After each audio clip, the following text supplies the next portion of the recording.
Om Swastiastu. Assalamualaikum warahmatullahi wabarakatuh. Shalom, Namo Buddhaya, salam sejahtera untuk kita semua. Selamat pagi, selamat datang dan selamat bergabung dalam acara webinar psikiatri 2020 dengan tema kelelahan mental dan fenomena adiksi pada masa pandemi COVID-19. Kepala Departemen Sanglah, Dr. Niketut Putri Aryani, spesialis kedokteran jiwa konsultan, yang kami hormati, para narasumber, moderator, peserta bahagia. Mulai acara webinar kita pada pagi hari ini, marilah kita berdoa menurut agama dan kepercayaan kita masing-masing. Berdoa mulai.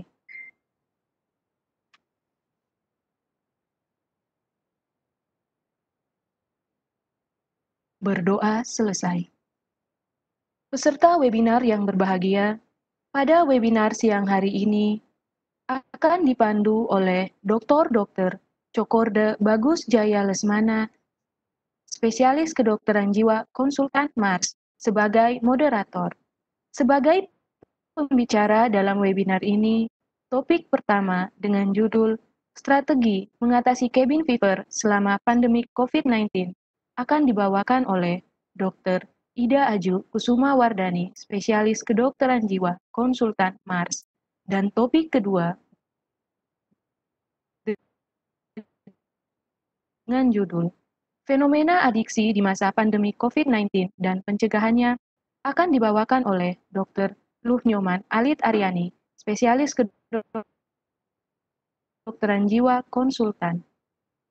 Berikut ini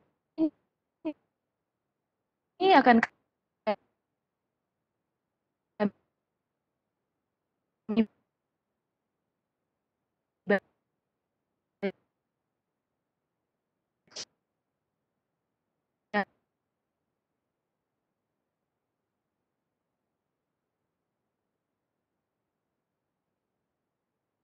data tertib peserta webinar. 1. Akses webinar dibuka 15 menit sebelum acara dimulai. 2. Registrasi dimulai pukul 11. ID peserta dalam webinar harus menggunakan nama asli, bukan nama perangkat atau nama institusi. 3.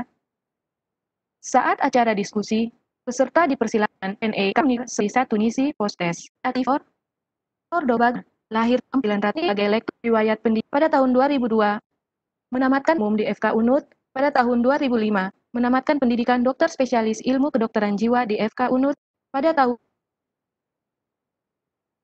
S2, Magister Administrasi Rumah Sakit di Universitas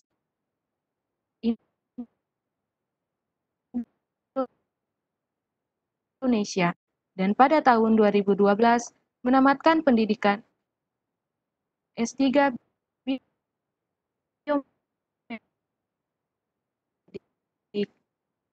di FK UNUD. Beliau juga memiliki riwayat yang sangat banyak, nasional maupun di kancah nasional.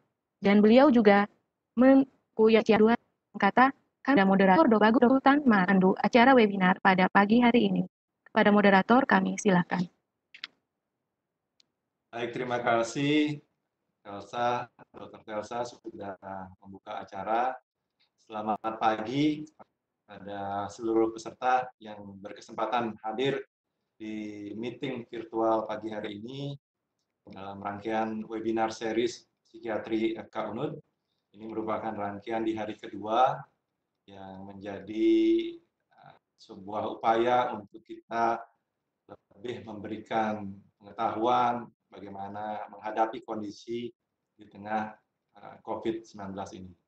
Dan antusias yang luar biasa, kami ucapkan terima kasih kepada seluruh peserta yang dari panitia menyampaikan sudah hampir 500 peserta pagi hari ini yang berkesempatan untuk bergabung.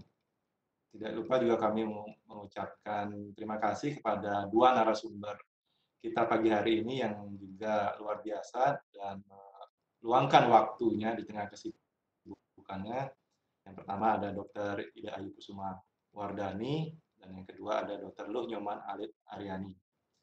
Beliau berdua merupakan pembicara yang luar biasa dan akan membawakan topik yang sangat menarik juga buat kita semua karena di tengah COVID-19 ini, kondisi COVID-19 ini, kita berada dalam keadaan yang tidak menentu, boleh dikatakan, karena tidak tahu kapan akan berakhir, tidak tahu juga kapan kita akan bisa kembali berjumpa dalam kondisi yang nyata.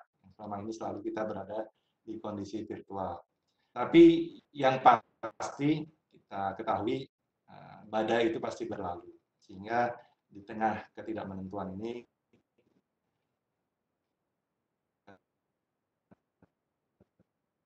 kita tetap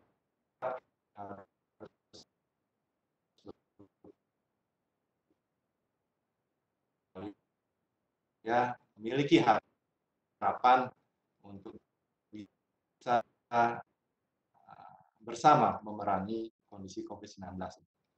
Nah, untuk tidak memperpanjang juga perkenalan pagi hari ini,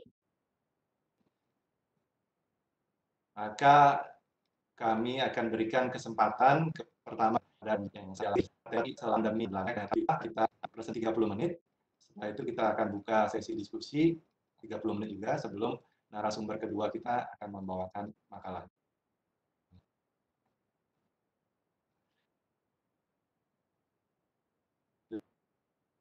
Itu kami persilakan kepada Dr. Dayu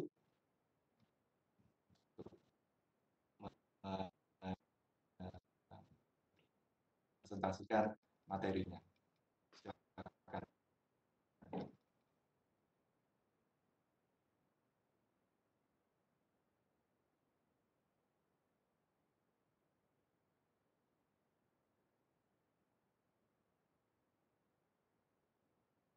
Terima kasih, Bapak Moderator. Silakan.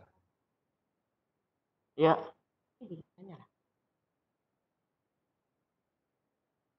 Ya.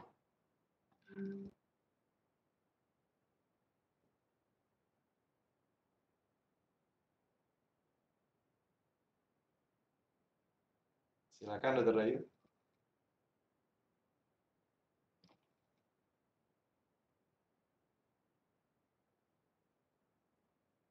Terima kasih Bapak Moderator atas kesempatannya. Nah, sekarang kita mau membicarakan tentang apa sih yang terjadi di saat pandemi COVID-19 ini. Ya, salah satunya berbagai macam dampak yang tanpa disengaja akibat dari suatu peraturan, di mana peraturan itu menginginkan agar tidak terjadi suatu penyebaran secara besar-besaran, ya. Nah, di sini topik saya adalah sebentar nih.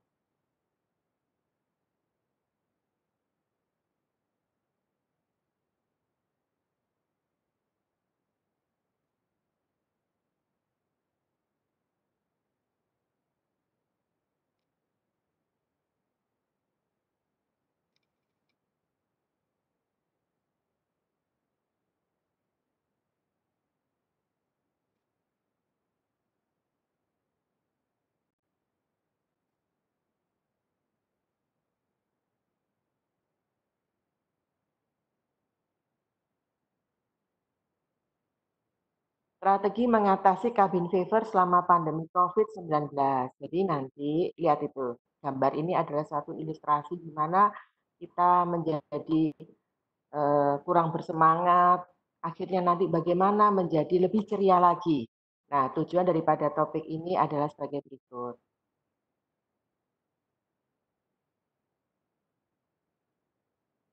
Pertama kali dilaporkan di Wuhan pada November 2019 adanya penyakit coronavirus disease 19.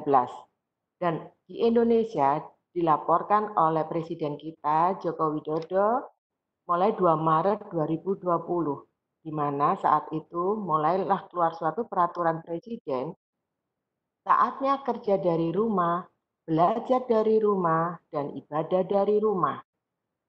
Tanpa disadari, peraturan seperti itu ada faktor psikologis yang menyertainya. Nah, lambat laun apa yang terjadi?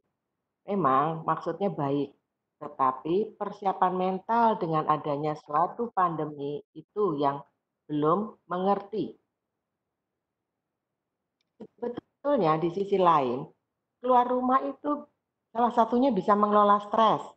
Misalnya bisa apa? Bisa memperbaiki mood, bisa bisa mengurangi stres, atau bisa meningkatkan kenyamanan. Jadi misalnya kita lagi suntuk di rumah, seandainya sebelum COVID bisa kita keluar ke kafe atau ngobrol-ngobrol dengan teman, ketemu di kampus dan lain sebagainya. Bisa ngobrol-ngobrol, cerita-cerita, pulang kembali ke rumah dengan fresh, moodnya juga baik.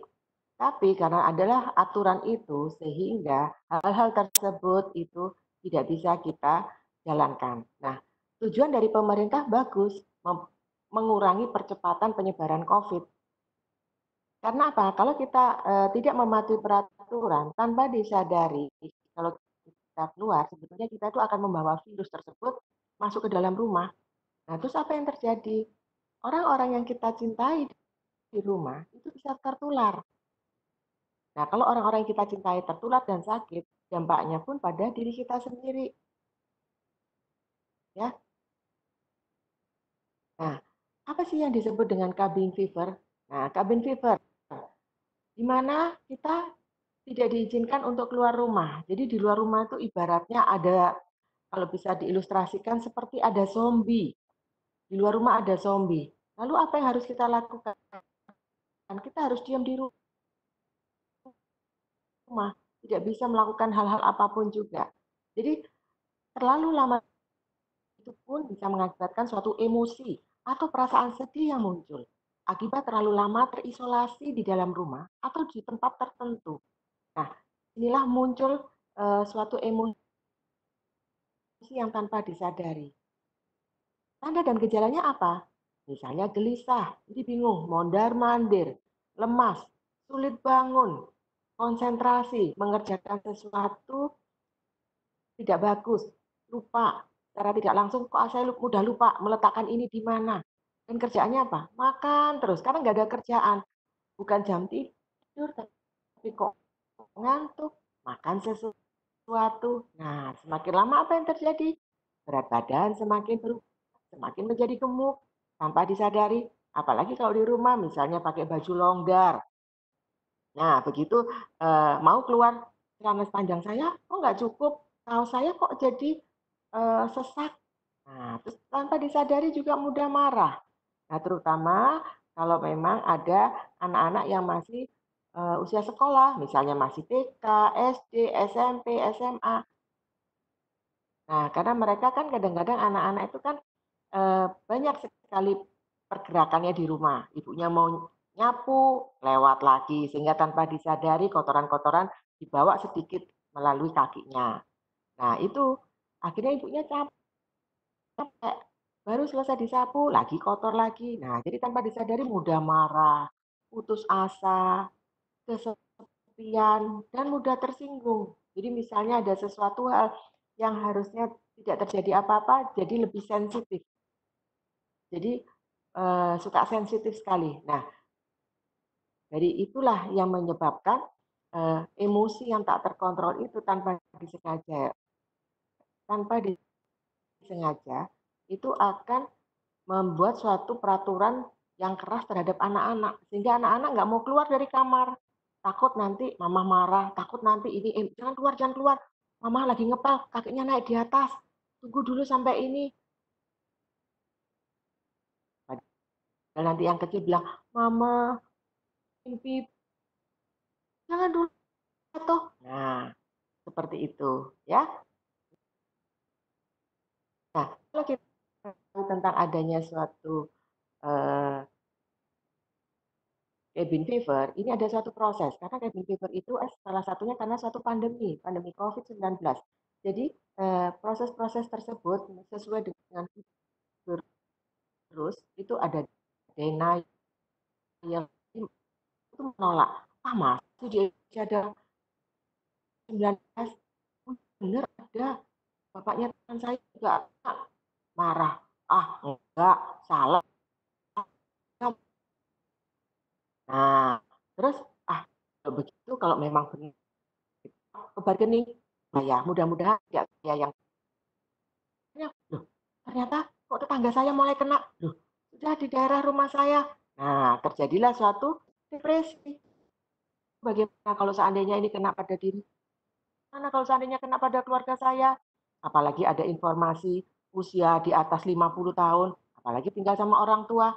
Nah, kekhawatiran selalu muncul. Akhirnya jangan keluar, jangan keluar. Nah, kalau nggak keluar, bagaimana dengan situasi yang lainnya?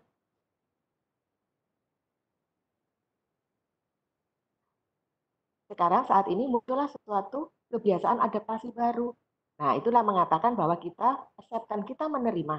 Karena prosesnya begitu panjang. Jadi kita menerima adanya suatu COVID-19 dengan suatu adaptasi kebiasaan baru. Contohnya bagaimana? Dengan peraturan pemerintah 3M. Memakai masker, mencuci tangan, dan menjaga jarak. Jadi kalau menjaga jarak tujuannya untuk menghindari suatu perkumpulan. Jadi misalnya di pasar kita hindari ya mungkin kita bisa lewat online pesan-pesan atau yang lain sebagainya. Kalau tidak penting tidak perlu atau bisa juga dengan tukang sayur yang lewat. Kita minta nomor handphonenya, kemudian kita bisa pesan minta apa bisa. Jadi lebih praktis. Karena apa? Karena biar tidak terkena oleh kuman ya. Nah, apabila seseorang itu belum mampu menerima suatu adaptasi kebiasaan baru, inilah suatu problem-problem yang akan muncul. Misalnya, dia mengalami suatu gangguan cemas, panik, karena suatu COVID-19 itu adalah suatu stres yang cukup besar. Semua mengalami kebiasaan yang suka kadang-kadang memancing, nggak berani, kadang-kadang ingin jalan-jalan ke mall, hanya cuma jalan-jalan, beli es krim saja, kemudian pulang, nggak bisa. Nah, itulah stres-stres yang begitu akhirnya merubah kebiasaan setiap hari. Kemudian muncullah cemas. Nah, setelah itu terjadi suatu perubahan perilaku. Perilakunya biasanya yang agresif, yang bisa mengatur ini, dia nggak bisa karena terhambat suatu aturan, terhambat suatu peraturan yang tidak boleh keluar, ada aturan tertentu. Akhirnya terjadi gangguan aktivitas sehari-hari. Dia bingung, apa yang harus saya lakukan di rumah? Muncul dada berdebar, sampai kapan COVID-19 ini? Berhenti aja dari sana, tidak boleh ke rumah saya. Tapi bagaimana? Muncul juga keringat dingin ketakutan, ingin keluar tapi takut. Nggak keluar, kepingin keluar. Nah, ini juga bisa mengakibatkan apa? Akhirnya makannya nggak teratur, semua dimakan, makan sembarangan. Yang penting saya jam siang nggak boleh tidur, karena yang tidur nggak bagus. Biasanya saya kerja, otomatis itu dia ngantuk, dia nggak semua beli food meningkatkan kafein. Nah, akhirnya lambungnya sakit karena tidak sesuai, di mana lambung kosong diberi kafein. Nah, inilah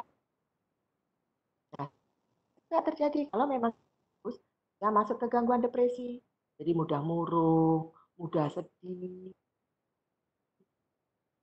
hilang minat, tertarik terhadap aktivitas yang biasa menyenangkan, nggak ada dia. Aduh, saya biasanya kalau begini ini jalan-jalan, paling enggak olahraga, sekarang nggak boleh. Tempat olahraga ditutup. Mudah lelah, gangguan konsentrasi, mudah lupa, pesimis, sampai kapan? mudah tersinggung, sensitif, dan juga ada gangguan tidur. Karena kalau siang dia nggak mampu menahan ngantuknya, atau karena kelebihan makan untuk menahan biar nggak ngantuk, malah jam 3, jam 4 dia tertidur. Nah, dengan tertidur jam 3, jam 4 sore, jam 11, jam 12 nggak bisa tidur. Nah, akhirnya apa yang dipakai? Bisa membaca, bisa juga dia main handphone, lihat YouTube, dan lain sebagainya, sampai akhirnya jam 4 pagi baru bisa tidur. Terjadi juga gangguan makan, karena dia merasa, aduh nggak usah makan deh, atau makan yang salah, terlalu banyak makan lemak, sehingga makan makanan yang sederhana sudah warak, nggak usah, nggak bisa, nggak muat, atau selalu menyalahkan diri sendiri.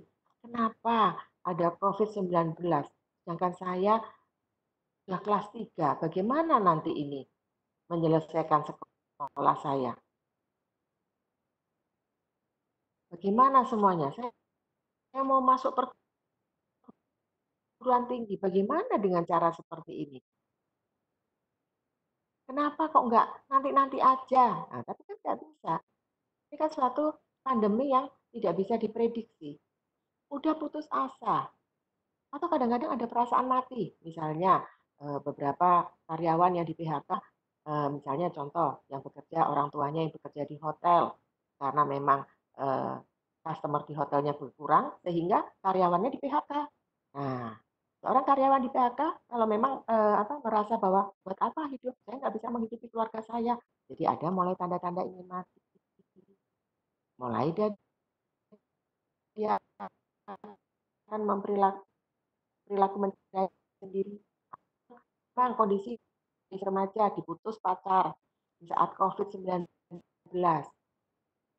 Padahal biasanya dia suka curhat, nggak taunya di awal April diputus pacarnya. Wah, kalau begini caranya, lebih baik saya nggak usah hidup aja deh, merasa tidak berguna. Nah, apalagi setelah itu?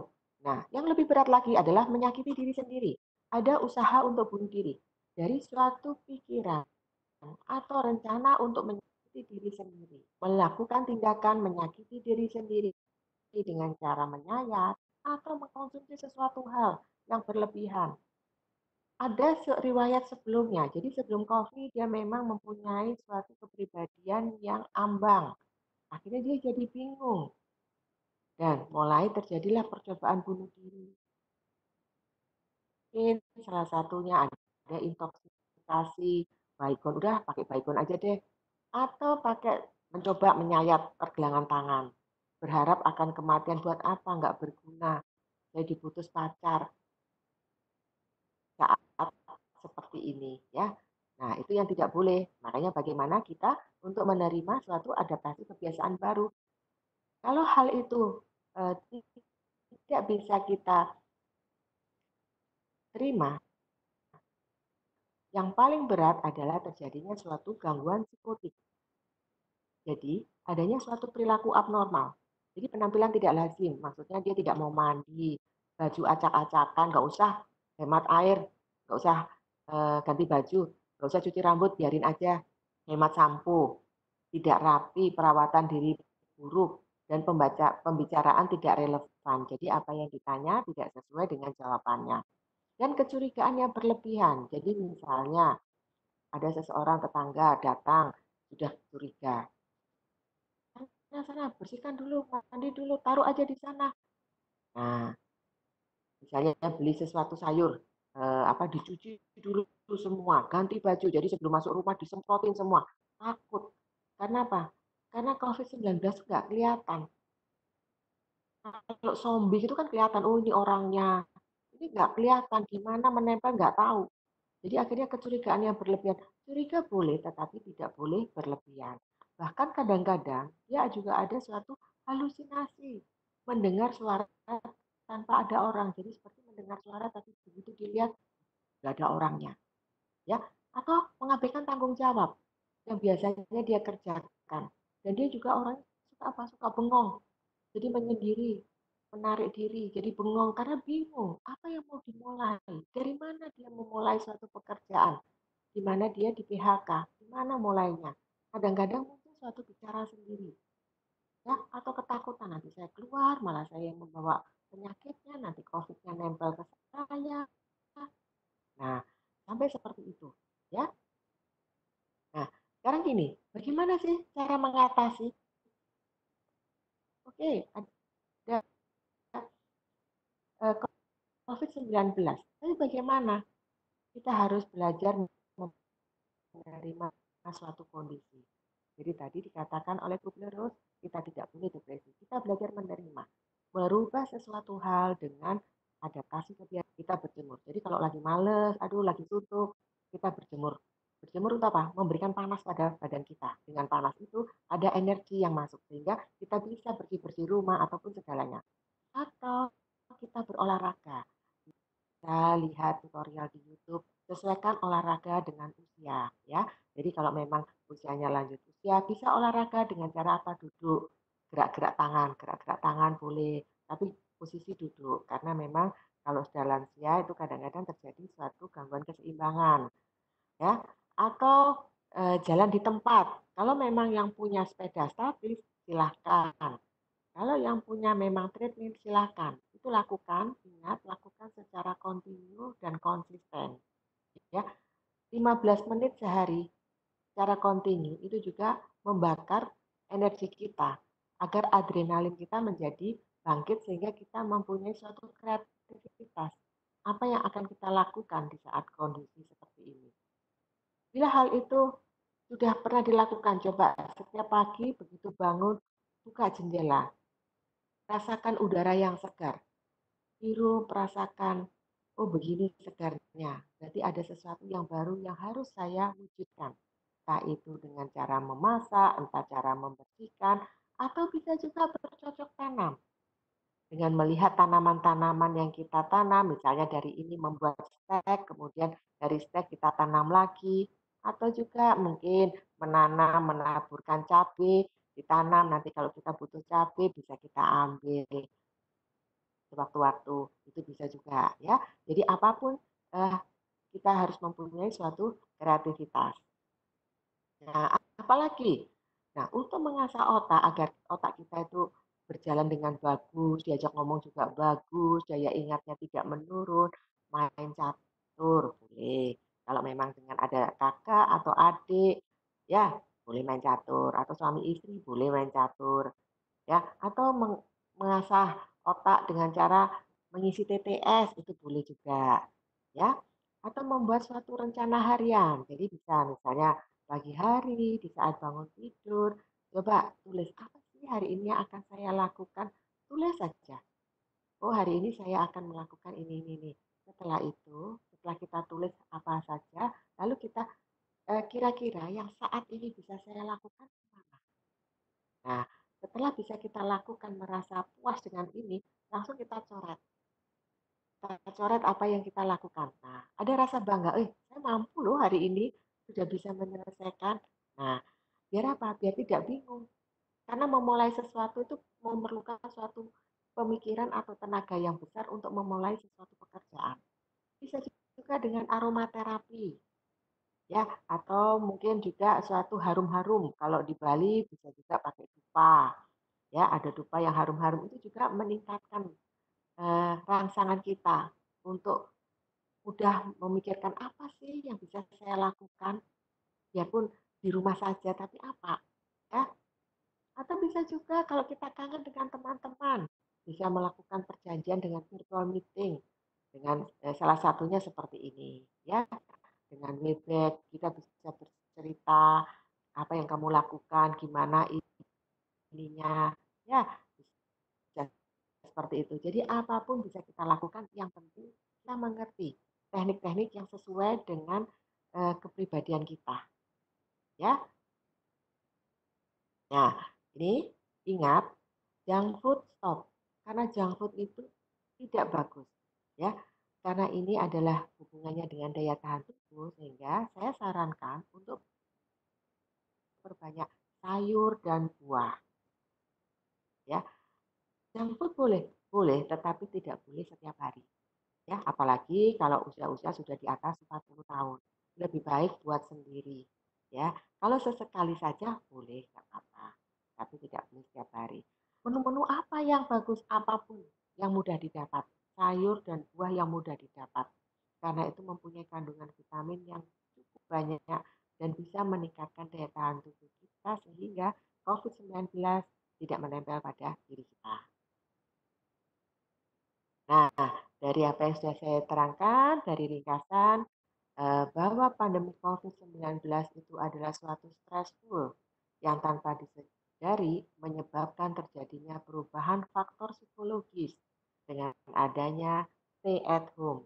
Nah, dengan stay at home yang cukup lama, tanpa kita bisa menyiasati apa yang akan bisa kita lakukan, inilah yang mempengaruhi terjadinya suatu emosional, dengan kata lain cabin fever. Jadi emosional pada suatu tempat tertentu yang terlalu lama mengisolasi dirinya. Nah, dan hal ini bila tidak tertangani dengan baik, kita tidak bisa berdamai dengan COVID-19, muncullah gangguan-gangguan, gangguan cemas, panik, gangguan depresi, usaha ingin menyakiti diri sendiri, atau bahkan yang lebih berat adalah gangguan psikotik. Lalu bagaimana strateginya yang kita gunakan? Karena kita tidak tahu COVID-19 sampai kapan selesainya. Yang paling mudah adalah berjemur, olahraga. Olahraga bisa kita lihat melalui tutorial video YouTube, bisa stretching, bisa catur, bisa yoga, meditasi, atau jalan di tempat ya yang kita mampu. Kemudian bisa kita alihkan dengan berkebun, ya motong-motong bunga, stek bunga kita tanam yang jadi tidak usah beli, kita tanam, kita stek, nanti begitu tumbuh akar kita tanam lagi. Jadi merasa mampu, oh ternyata aku mampu loh membuat stek bunga. Nah, atau mengembangkan hobi yang dulunya eh, tidak ada. Misalnya apa? Melukis, memasak, menulis, membaca, atau bahkan juga menari. Karena dulu terlalu sibuk kerja di kantor sehingga hal-hal yang seperti ini tidak pernah terlaksana. Sekarang bisa memasak, bisa lihat YouTube. Oh, saya mencoba memasak ini untuk menyenangkan anak saya atau menyenangkan suami saya, ya. Nah, terus membuat rencana harian, virtual meeting bisa. Kadang-kadang dengan virtual meeting misalnya contoh, yuk kita ketemuan di virtual meeting dengan teman-teman, bawa kopi sendiri-sendiri ya, nanti di virtual meeting, mana kopinya? Ini kopinya, nanti ngobrol sebentar, 15 sampai 20 menit, ya, ketemu di virtual meeting, teman maupun keluarga. Penggunaan aromaterapi juga bisa, dan yang ingat adalah mengkonsumsi makanan yang bergizi. Oke, terima kasih, ini referensi yang saya gunakan. Terima kasih, Dr. Cok. Baik, terima kasih Dr. Dayu atas penyajian dan informasi yang luar biasa mengenai fever. Kita jadi belajar banyak, tahu apa itu cabin fever, bagaimana gejalanya, kemudian apa dampak yang bisa ditimbulkan, dan juga strategi apa yang perlu kita lakukan untuk mengatasi cabin fever tersebut. Antusias peserta juga sangat banyak, ini pertanyaan juga sudah mulai bermunculan, tetapi kita tahan dulu tadi ya, karena kita berikan kesempatan dulu kepada Dr. Alit untuk menyampaikan materi kedua, setelah itu baru kita buka diskusi bersama, sehingga peserta juga bisa lebih bebas untuk bertanya baik ke Dr. Dayu maupun ke Dr. Alit. Untuk itu kami mohon kesediaan Dr. Luh Nyoman Alit Aryani, SPKJ, konsultan adiksi, untuk nanti membawakan materi fenomena adiksi di masa pandemi COVID-19 dan bagaimana pencegahannya. Karena kita ketahui memang ada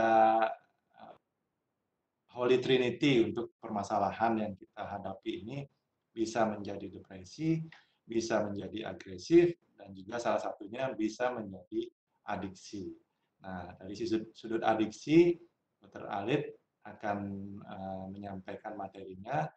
Beliau adalah juga selaku Koprodi program pendidikan dokter spesialis Fakultas Kedokteran Universitas Udayana di spesialis psikiatri, dan beliau juga selaku konsultan psikiatri adiksi dan juga sempat menjadi sekretaris PDSKJI di di Denpasar utamanya, dan juga sebagai anggota Komisi MBA Kolegium Psikiatri dari tahun 2016 sampai sekarang.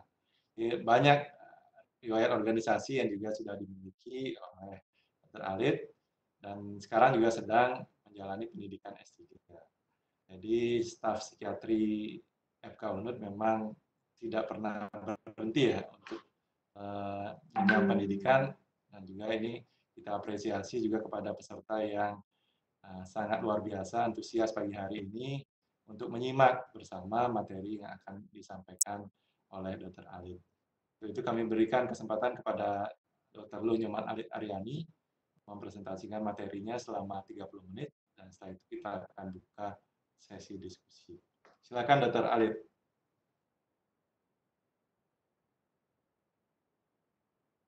Kebetulan masih di mute Dr. Alit, mungkin bisa di on-kan dulu atau di unmute.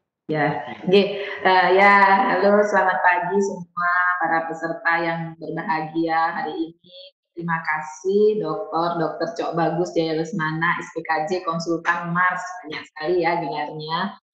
Kemudian untuk Departemen Psikiatri yang sudah menggalang acara ini, dan saya diberi kesempatan untuk bicara berbagi di sini. Jadi kita akan berbagi tentang bagaimana fenomena adiksi pada era pandemi COVID sekarang ini dan bagaimana pencegahannya. Ya.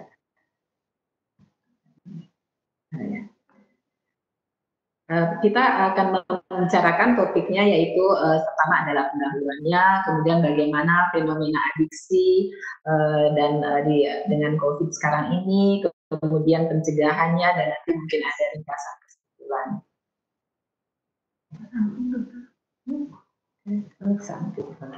Maaf.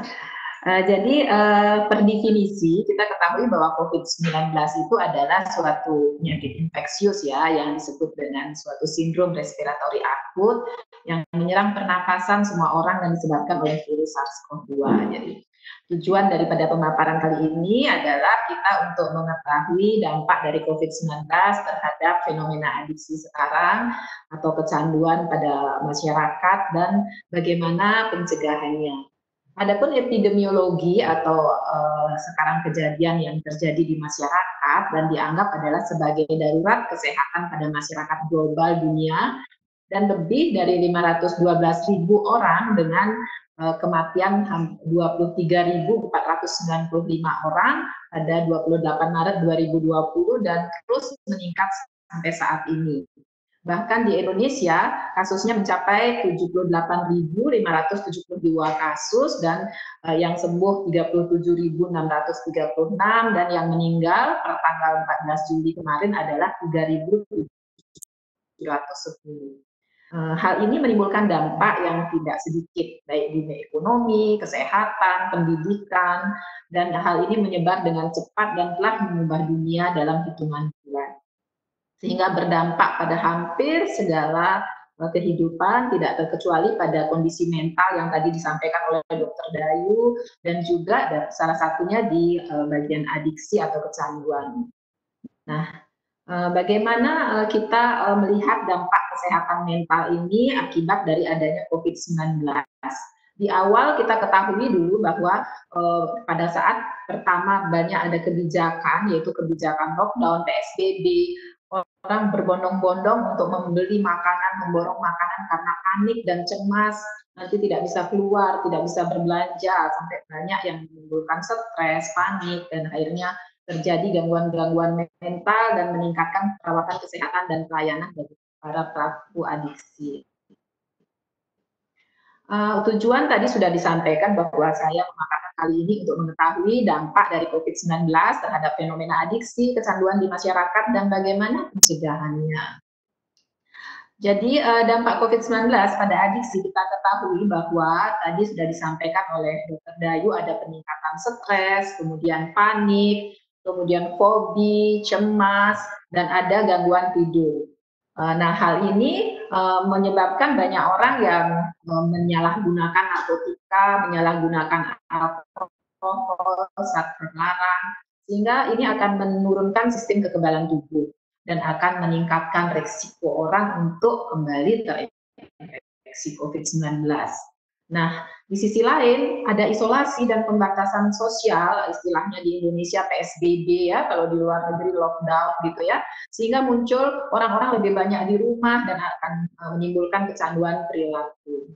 Nah, per definisi apa sih itu adiksi, apa itu kecanduan? Kita ketahui bahwa kecanduan itu adalah kondisi ketergantungan fisik dan mental terhadap hal-hal tertentu yang menimbulkan perubahan perilaku bagi orang yang mengalaminya. Biasanya terjadi habituasi atau pembiasaan dan dapat menyebabkan withdrawal atau gejala putus. Jadi terdapat tuntutan dalam diri orang tersebut untuk menggunakan secara terus-menerus dengan disertai peningkatan dosis, terutama setelah terjadinya ketergantungan secara psikis dan fisik, serta terdapat ketidakmampuan untuk mengurangi atau menghentikan atau kontrolnya tidak bisa dilakukan. Nah, adiksi kita ketahui sesuai jenisnya itu ada kecanduan zat, ada kecanduan perilaku atau behavior addiction. Kecanduan zat kita ketahui dari beberapa zat, ada narkotika dari golongan 1 sampai golongan 3, ada penyalahgunaan psikotropika, obat-obatan yang diberikan oleh dokter, kemudian ada juga penyalahgunaan zat adiktif seperti alkohol dan zat-zat adiktif lainnya. Hal ini kalau disalahgunakan, dia bisa menimbulkan gejala putus zat, intoksikasi, dan gangguan mental lainnya. Sedangkan pada behavior addiction atau kecanduan perilaku, salah satunya yang sekarang berkembang adalah adiksi internet yang banyak berkembang di masyarakat. Pada April 2020 kemarin di berita disebutkan bahwa di tengah pandemi corona ada 31 pengguna narkoba diamankan di Surabaya. Mereka semua memakai masker ya pada gambar ini. Artinya mereka di tengah pandemi tetap memakai, bahkan yang mungkin belum memakai jadi ikut memakai karena ajakan dari mereka. Nah, di Cilacap kemarin oleh Kepala Badan Narkotika Nasional Kabupaten Cilacap dari berita disebutkan pada tanggal 23 Juni 2020 bahwa terjadi tren peningkatan penjual dan penggunaan narkoba. Kemudian dari salah satu jurnal dari National Institute on Drug Abuse atau NIDA menyatakan bahwa COVID-19 akan menimbulkan ancaman serius bagi para pemakai rokok, kemudian substance use disorder atau gangguan penyalahgunaan. Jadi perasaan takut dan cemas yang dimiliki oleh seseorang akan dapat menahan seseorang untuk melanjutkan pengobatan adiksi, atau dia menahan, atau dia tidak berobat, atau dia melanjutkan pengobatannya. Nah, ini adalah fenomena adiksi yang terjadi sebelum era pandemi COVID. Jadi pada November 2019 dari suatu berita di Metro TV disampaikan bahwa di Rumah Sakit Jiwa Lampung hampir setiap hari ada anak dengan kecanduan internet yang berobat, yaitu hampir 2 sampai 3 orang per hari. Kemudian dengan adanya pandemi COVID ini disampaikan bahwa semakin banyak angka kecanduan internet yang terjadi. Kemudian dari hasil-hasil penelitian dari beberapa jurnal disebutkan bahwa ada pembatasan sosial, artinya ketika ada pembatasan sosial berskala besar, lockdown, cenderung orang-orang mengalami kecemasan karena perubahan yang disebabkan oleh COVID-19 ini, sehingga ada ketidakpastian tentang masa depan, pengangguran banyak, kemudian pemutusan hubungan kerja seperti yang disampaikan oleh maskapai penerbangan kemarin, salah satu maskapai penerbangan yang PHK pegawainya sampai ribuan. Kemudian ada kesepian, depresi, ada pemikiran bunuh diri yang tadi disampaikan sudah oleh Dr. Dayu. Kemudian akan memperburuk beberapa faktor risiko untuk dia menginisiasi atau memulai untuk perilaku kecanduannya. Kemudian penyebar luasan penggunaan telepsikiatri atau telekonsultasi, beberapa pasien menyukai pendekatan telepsikiatri, namun beberapa pasien yang lain ingin konsultasi tatap muka, sehingga di sini ada peningkatan otonomi pasien untuk memilih perawatan yang mana. Kemudian apakah faktor-faktor pencetusnya sebelum kita mulai ke pencegahan? Pada kecanduan zat ada faktor pencetus di mana terputusnya pemakaian zat pada orang kecanduan karena terbatasnya akses untuk mendapatkan zat tersebut dan alkohol, sehingga akan muncul sindrom putus zat. Biasanya bisa ada kejang pada delirium tremens pada pemakaian alkohol, salah satu contohnya. Hal putus asa ini dan misalnya overdosis atau intoksikasi ini akan bisa mengancam jiwa. Kemudian ditambah dengan terbatasnya akses ke tempat pelayanan, sehingga menambah daripada kejadian adiksi yang makin berat. Kemudian aliran berita yang terus menerus dan penuh tekanan ini akan menimbulkan kecemasan pada seseorang. Orang akan beralih lagi ke alkohol, ke obat-obatan, dan risiko penggunaan zat semakin meningkat. Sedangkan pada kecanduan perilaku, sumber kesenangan yang biasanya kita bisa jalan-jalan, keluar ke mall, ke pantai, kemudian tiba-tiba PSBB, lockdown, dan sekarang new normal, tetap harus dibatasi, memakai masker, harus jaga jarak, sehingga orang lebih banyak aktivitas di dalam ruangan. Masyarakat banyak menghabiskan waktu menonton televisi dan alat elektronik, sehingga muncullah kecanduan internet, salah satunya adalah sosial media, game, kemudian termasuk pornografi dalam ini. Kemudian judi yang biasanya di dunia nyata atau di tempat realitas, kemarin berpindah jadinya ke judi online. Hal ini juga di sisi lain banyak yang diam di rumah, kemudian apalagi tadi diajari masak ya oleh Dr. Dayu, kemudian Dr. Indah juga mengajari masak, jadi lari ke aktivitas makan yang berlebihan. Jadi makan juga harus dijaga keseimbangannya. Jadi kalau makan berlebihan untuk mengurangi kecemasan, muncullah adiksi makan atau food addiction. Apa itu kecanduan perilaku? Kecanduan perilaku itu adalah pola berulang yang dapat menimbulkan gangguan yang berdampak pada kehidupan personal dan relasi seseorang dengan orang lain. Jadi sering dihalangi sebagai hilangnya kontrol, jadi tidak bisa mengontrol diri yang ditandai dengan kepuasan segera atau jangka pendek, tapi disertai dengan efek kerusakan lain dalam jangka panjang. Mungkin salah satu contoh kasus yang saya dapatkan pada saat awal daripada corona, sebelum masih sekolah sekitar bulan Maret, ada seorang anak SMA yang datang diantar ibunya dan ibunya menangis karena anaknya tidak sekolah-sekolah di tempat game online terus dari jam 11 malam sampai jam 7 pagi baru datang. Ketika diberitahu dia marah dan mengamuk sampai ayahnya mengatakan ini bukan anak saya lagi. Jadi itu membuat ibunya menjadi depresi. Jadi kecanduan perilaku ini juga akan mempengaruhi pendidikan, sekolah, dan harus ditangani. Kemudian efek paparan game ini setara dengan kecanduan zat menurut efek daripada biologisnya. Kita ketahui secara biologis bahwa kita ketahui di sini ada jaras di mana ketika orang memakai game atau internet, kecanduan, itu ada dopamin yang membuat dia merasa senang. Nah, jaras di sini, jaras di otak ini ada di nucleus accumbens, ventromedial prefrontal cortex, kemudian striatum ke thalamus, kemudian ke ventromedial prefrontal cortex. Ini akan terjadi impulsivitas sehingga dia tidak bisa menahan inisiasi untuk mulai memakai zat. Dan kemudian akan dibawa ke arah kompulsivitas. Ini artinya perilaku yang berulang ya, kemudian ingin terus mencari itu di bagian otak yaitu di dorsal striatum, kemudian ke thalamus, kemudian ke orbitofrontal cortex. Inilah yang menyebabkan orang adiksi, menyebabkan kerusakan pada otaknya bila terus-menerus memakai zat atau melakukan kecanduan adiksi, behavior addiction. Jadi hampir sama efeknya. Kemudian apalagi efek adiksi pada anak-anak yang berisiko, misalnya pada individu yang rentan di bawah umur. Ini akan berisiko mengalami internet gaming disorder, permainan internet, dan terjadi perubahan pola tidur, fisiknya terganggu, gaya hidupnya menjadi tidak sehat, dan terjadi kesulitan untuk mereadaptasi. Kenapa? Karena korteks prefrontalnya pada anak-anak belum sempurna. Sehingga kalau terkena kecanduan game, kemudian otaknya yang tadi rusak dan tidak mau belajar, sehingga ini sangat berbahaya.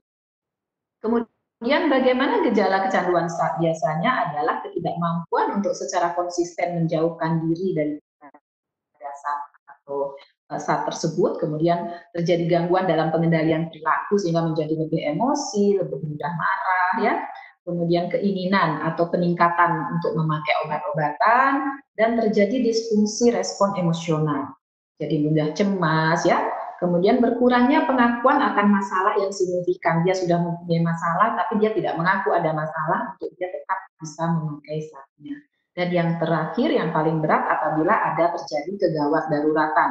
Artinya, orang kecanduan saks sampai terjadi putus asa atau terjadi overdosis, intoksikasi, ini akan menimbulkan kegawat daruratan dan harus ditangani di IGD. Nah, kecanduan saks ini kita ketahui dia akan menyebabkan perubahan atau efek negatif pada tubuh. Misalnya pada orang merokok, kemudian menghirup HP sekarang yang banyak ya, kemudian kokain, itu akan menyebabkan perubahan di otak, kemudian penyempitan sistem vaskuler atau pembuluh darahnya menyempit, kemudian ada kerusakan respirasi atau pernapasannya, termasuk paru-paru. Demikian juga dengan orang yang memakai opioid, juga akan terjadi kerusakan batang otak. Jadi opioid itu adalah misalnya heroin gitu ya, kemudian dan zat-zat yang sejenisnya, istilah orang awam tahu sering disuntikkan ya, yang orang-orang yang ditangkap menyuntik heroin. Kemudian juga akan memperlambat pernafasan, respirasi, dan paru-paru. Terjadi juga penurunan oksigen di dalam darah atau istilah medisnya hipoksimia. Kemudian kalau yang memakai sabu-sabu atau metamfetamin, ini banyak, hampir setiap hari di koran orang ditangkap ya memakai sabu-sabu, akan terjadi konstriksi pembuluh darah, pemakaian zat jangka panjang. Ada kerusakan respirasi paru-paru juga dan terjadi hipertensi. Apabila terjadi kerusakan ini akan memperberat risiko untuk terkena COVID, satu. Kedua, yang terkena COVID lebih susah untuk sembuhnya. Jadi pada kasus orang-orang rentan seperti ini harus ditangani dengan baik. Kemudian pada kecanduan game internet, kecanduan perilaku salah satunya dari DSM-5 sudah dimasukkan dalam bab 3, yaitu adalah memerlukan suatu gangguan yang memerlukan penelitian lebih lanjut dengan diagnose, yaitu salah satunya terokupasi dengan game internet, selalu memikirkan hal tersebut dan terjadi toleransi, kemudian dia harus menambah dosis, menambah fitur dan lain sebagainya untuk melakukan game internet ini, kemudian menunjukkan gejala putus kalau dia tidak bisa bermain game. Jadi beberapa juga kadang ada yang membohongi keluarga, mengatakan hanya bermain 1 jam, padahal sudah 10 jam gitu ya. Kemudian dia dipakai untuk lari atau meringankan mood negatifnya. Kemudian ada kehilangan minat pada hobi atau hiburan lain yang pernah dia miliki, dan pernah membahayakan atau kehilangan sesuatu yang signifikan bermakna. Misalnya kehilangan pekerjaan, prestasi belajarnya menurun, tugas-tugas tidak dikerjakan, kemudian mencoba untuk mengontrol perilaku bermainnya namun dia gagal, jadi kehilangan kontrol. Dan terus-menerus bermain game internet walaupun sudah ada masalah psikologis. Gejala lain yang sering disampaikan adalah lebih mementingkan bermain game daripada belajar. Sedangkan kalau yang kecanduan sosial media, ini mungkin banyak terjadi di antara kita ya. Hampir tiap menit mengecek ponselnya di luar tugas ya. Seperti sedang menunggu sesuatu yang penting, dilihat tidak ada apa-apa, ditaruh lagi, tidak berapa lama ponselnya dilihat lagi. Nah itu mungkin kalau di luar pekerjaan ya, kalau di pekerjaan mungkin tidak apa-apa. Kemudian ada abnormal personality yang muncul. Pengguna gawai atau smartphone rentan mengalami gangguan kepribadian narsisistik. Setiap saat mengecek berapa orang yang sudah like ya, kalau tidak ada yang like, perasaan jadi down gitu ya. Kemudian secara sosial mereka takut dianggap mengabaikan atau dicap sombong ya kalau terlambat membalas chatnya, atau tidak menggugah foto atau video di media sosial. Nah, bagaimana pencegahannya? Nah, ini kita pada topik yang kita sampaikan, bagaimana kita mencegah untuk tidak terjadi kecanduan saks. Bila ada kecemasan sehingga kita beralih kecanduan saks, istirahatlah sejenak dari berita-berita dari media sosial yang membuat kita cemas. Komedi, bisa relaksasi, dan hal-hal yang tadi sudah disampaikan juga oleh Dr. Dayu. Kemudian penyuluhan dan pemahaman tentang alkohol dan obat-obatan ini sangat penting di masyarakat, karena ini akan meningkatkan kepekaan daripada masyarakat. Kemudian hal yang lain adalah mencari kegiatan yang sehat untuk bisa mengurangi kecemasan. Keinginan kuat untuk kambuh, bila ada itu keinginannya untuk kambuh, segera hubungi penyedia kesehatan, pelayan kesehatan. Sedangkan pencegahan untuk kecanduan perilaku dengan pola asuh yang baik ya pada orang tua, memberikan stimulasi, misalnya mengajak olahraga, musik, wisata, sosialisasi, dan memberikan waktu keluarga tanpa gadget. Kemudian ada self monitoring, mengatur waktu, digital monitoring, bisa dipakai banyak aplikasi aplikasi sekarang yang ada di fitur-fitur sosial media, kemudian pendekatan efektif terhadap gaming. Jadi bisa opsi online telehealth dan kita harus melihat tipe video game yang dipermainkan. Sesuai anjuran WHO, be active at home, jadi harus aktif di rumah. Ini adalah salah satu daripada aplikasi yang bisa dipakai untuk mengontrol daripada orang memakai media sosial. Jadi di sana namanya screen time parental control ya di menu settingnya. Nah, ini adalah rekomendasi bagaimana cara penurunan peningkatan dari penggunaan informasi, komunikasi, dan teknologi yang berlebih. Jadi merekomendasi gaya hidup kita, yaitu buatlah jadwal aktivitas, kemudian istirahat tetap teratur, makan dan minum yang bergizi, rutin beraktivitas fisik, berolahraga, latihan relaksasi, kemudian menikmati aktivitas sosial dan tetap menjaga relasi ya, hubungan sosial dengan orang lain, tetap menciptakan self time secara rutin ya, fun time untuk diri kita. Kemudian sesuai saran WHO, kita membatasi berita, tetapi tetap up to date terhadap situs pandemi dan saran-saran kesehatan yang harus kita lakukan. Sedangkan rekomendasi spesifik adalah kesadaran untuk mengatur screen time, kemudian regulasi atau atur perilaku anak, penggunaan aplikasi penyediaan feedback terkait screen time, dan bisa memakai alat teknis yang sesuai, misalnya bisa pakai jam tangan, alarm untuk berhenti memakai memakai game internet dan lain sebagainya. Jadi ini untuk mencegah penggunaan smartphone berlebih, kemudian menjaga hubungan baik dengan teman, mencari pertolongan medis bila sudah terjadi kecanduan. Jadi penanganan kecanduan saat di tempat pelayanan kesehatan bisa dilakukan adalah dengan terapi kelompok, psikoterapi lainnya ya, dan bisa dengan telepsikiatri atau dengan pembatasan jumlah peserta dengan mengikuti protokol COVID. Misalnya salah satu yaitu dengan virtual 12 langkah. Sedangkan yang lain bisa dilakukan adalah pelayanan bagi pasien rehabilitasi rawat jalan. Di tempat kita di sana ada rumah metadon dan ada klinik adiksi. Jadi bisa dengan konsultasi tatap muka, dengan mengikuti protokol COVID, dan juga dengan identifikasi substance use disorder atau penggunaan SAD melalui screening. Kemudian penggunaan obat-obatan, salah satunya adalah vitamin B1 itu adalah untuk mencegah risiko wernicke-encephalopathy pada pengguna alkohol, serta juga obat-obat lain psikotropika untuk pengguna SAD yang memiliki komorbiditas.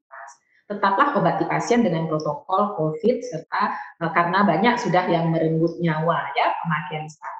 Kemudian yang saya tekankan juga adalah bagaimana menghapus stigma. Banyak stigma yang didasarkan pada keyakinan keliru dan tersebar bahwa canduan itu adalah suatu karakter yang lemah, kemudian dia adalah bandel, kemudian kriminal. Padahal ilmu pengetahuan sudah jelas menunjukkan bahwa hal tersebut merupakan gangguan yang timbul dan perubahan dalam sirkuit otak. Kami tidak membicarakan tentang pengedar ya, tapi membicarakan tentang pengguna.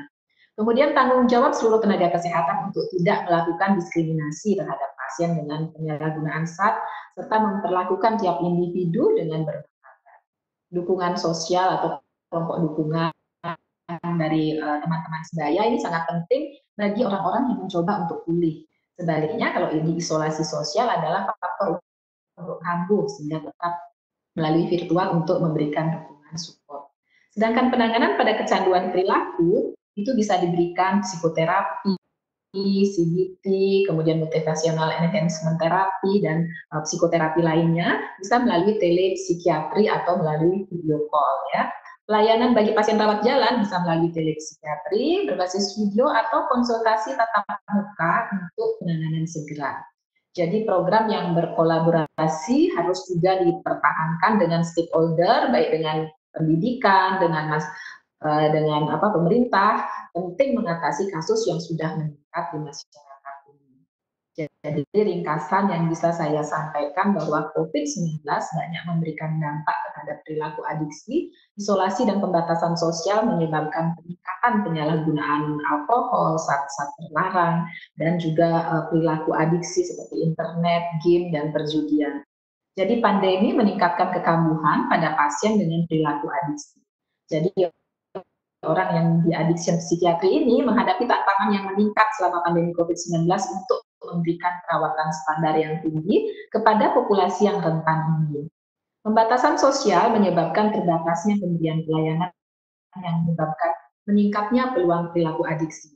Jadi layanan adiksi di sini diharuskan beradaptasi dengan pembatasan COVID-19 dengan tetap memberikan layanan dan mempertahankan layanan yang berkualitas. Jadi di era COVID-19 ini, stres akan membuat berkembangnya pola pikir yang kadang-kadang merasionalisasi suatu kebiasaan baru yang tidak sehat dan dianggap sebagai strategi coping yang sehat. Jadi penting untuk menekankan strategi coping yang sehat. Coping itu artinya adaptasi yang sehat dan praktek sehat penggunaan ICT, Information Communication Technology. Jadi dari himbauan WHO bahwa hindari menggunakan penanggulangan yang tidak membantu, cara-cara yang tidak baik seperti penggunaan tembakau, alkohol, atau obat-obatan lain yang tanpa resep dokter. Tapi kalau memang perlu diresepkan oleh dokter, jangan takut juga gitu. Ini artinya yang di luar resep. Jadi dalam jangka panjang ini akan dapat memperburuk kesejahteraan mental dan fisik Anda. Jadi di sini kontrol diri sangat penting. Jadi mungkin itu yang bisa saya sampaikan, waktunya pas ya. Terima kasih, thank you, matur suksema. Terima kasih yang kembalikan kepada Dr. Cok Bagus, silakan.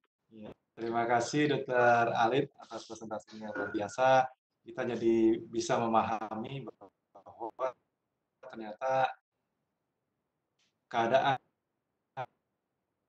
COVID-19 ini, di era COVID-19 ini tidak hanya membuat kita terkungkung di dalam rumah, tetapi ada kondisi-kondisi lain yang justru meningkat. Tadi dikatakan adiksi jadi meningkat, kriminal juga meningkat. Nah, ini tentu jadi tantangan buat kita semua, bagaimana menyikapi permasalahan tersebut. Dari jumlah peserta sudah mendekati 600, buat yang baru gabung. Diperhatikan sertifikat akan diperoleh kalau mengikuti aktivitas selama 1 jam. Jadi mohon diperhatikan waktunya. Dan kita akan buka sesi diskusi. Sudah ada banyak pertanyaan. Kalau di awal tadi Dr. Dayu bicara tentang fever, dan yang kedua Dr. Alit bicara tentang adiksi. Ada sudah 7 pertanyaan yang kami catat dari chat maupun forum untuk Dr. dari Bapak Agung. Bagaimana menyiapkan karakter diri keluarga dan masyarakat untuk mematuhi protokol kesehatan dan proses menumbuhkan kesadaran, mau dan mampu mandiri hidup tenang di masa pandemi COVID-19. Kemudian dari Ari Ambarini, ada Dr. Dayu juga ingin bertanya, bagaimana kita bisa menjelaskan kepada salah satu anggota keluarga yang mengalami kecemasan berlebihan terhadap COVID-19 ini agar tidak menyinggung perasaannya. Dan satu lagi dari Aditya, bertanya bagaimana menghadapi remaja yang mengalami kecemasan, justru katanya lebih betah selama pandemi, yang mana ia bisa menutup diri dari masyarakat dan dia dianggap dapat membuat cemas dan takut. Artinya dengan kondisi COVID ini justru lebih nyaman berada di rumah.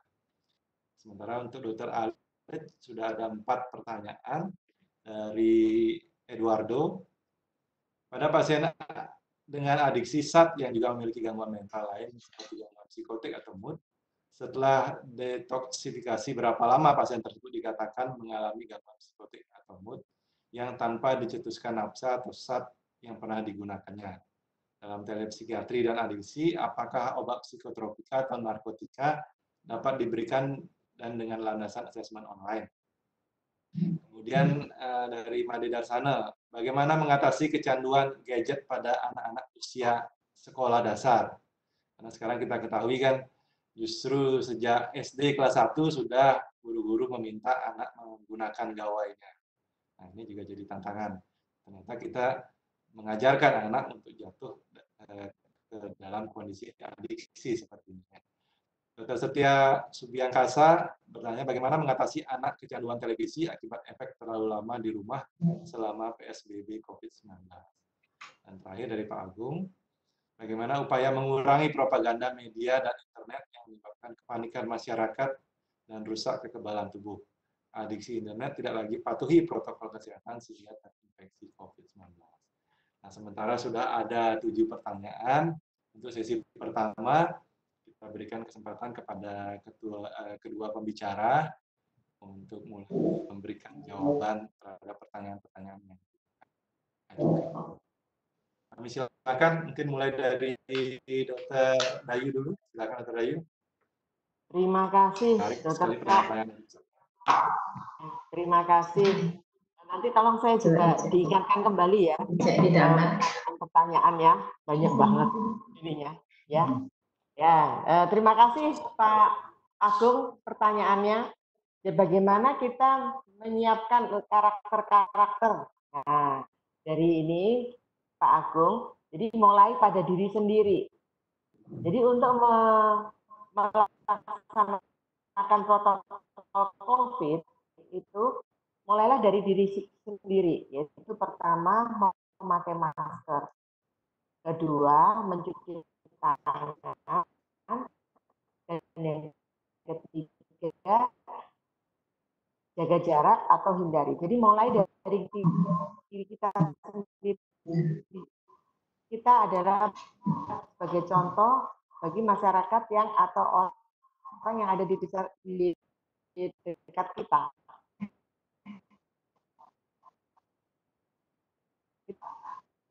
Itu salahnya.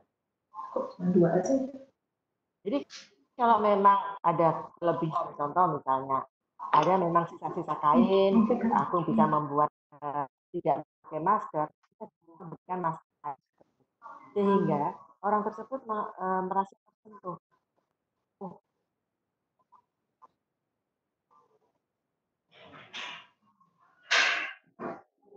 Nah, itu salah satunya, Pak Gung. Mulai dari kita, karena kita akan memberi contoh. Jadi apa yang kita lakukan, apa yang berikan kepada lingkungan sekitarnya itu harus sesuai dengan protokol COVID. Diri sendiri. Diri dan keluarga. Pertanyaan berikutnya dari Ari Ambarini, Dr. Dayu. Itu bagaimana menjelaskan kepada salah satu anggota keluarga yang mengalami kecemasan berlebih agar tidak menyinggung perasaannya. Karena kan sekarang sudah sama-sama di dalam rumah, saling bertemu, mau tidak mau kalau menyinggung perasaannya, jadi ketemu sepanjang hari, mengatasinya ini gimana supaya tidak menyinggung perasaan. Ya, jadi sensitif ya. Kalau kita salah bertegur sapa aja bisa sensitif ini, karena kan memang emosinya pada nggak bagus semua. Ya mungkin kita misalnya mengajak dia karaokean. Nah, kita karaokean bersama. Jadi itu istilahnya ekspresi emosi. Ya, atau mengajak itu dulu olahraga. Yang mudah-mudah aja yang sederhana. Yuk kita ikutin, aku melihat tutorial di YouTube bagus, yuk kita coba ini. Nah, dari kebersamaan itu kan kita tidak langsung ada kedekatan, terus bisa ketawa-ketawa dulu. Nah, ketawa itu yang terarah itu mengeluarkan ekspresi emosi. Nah, sehingga nggak akan cemas. Misalnya kita akan tegur tentang apa, dia nggak akan marah karena apa, sudah keluar semua. Jadi bagaimana kita membuat suatu trik agar keluarga kita saat kita tegur itu tidak marah. Karena apa? Mereka kurang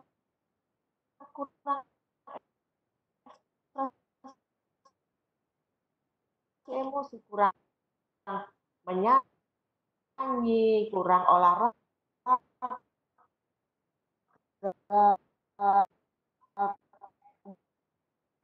kurang berteriak, tapi berteriak yang ada ini nggak boleh berteriak sembarangan, nanti tetangganya pada datang semua, kirain apa. Tapi berteriak yang terarah. Jadi misalnya ya salah satu yang paling mudah ini download, arah mudah di. Oh ya bisa juga mengajak kalau memang suka masak. Kalau enggak ya menyanyi lah, paling mudah. Siapapun, apalagi kan di rumah. Kita di sana nggak ada rasa, malu saya nggak bisa nyanyi. Tidak, itu salah satu bentuk rekreasi juga orang menyanyi. Ya, mungkin begitu Dr. Cak. Ada lagi Dr. Cak? Pelan-pelan bertanyanya. kali.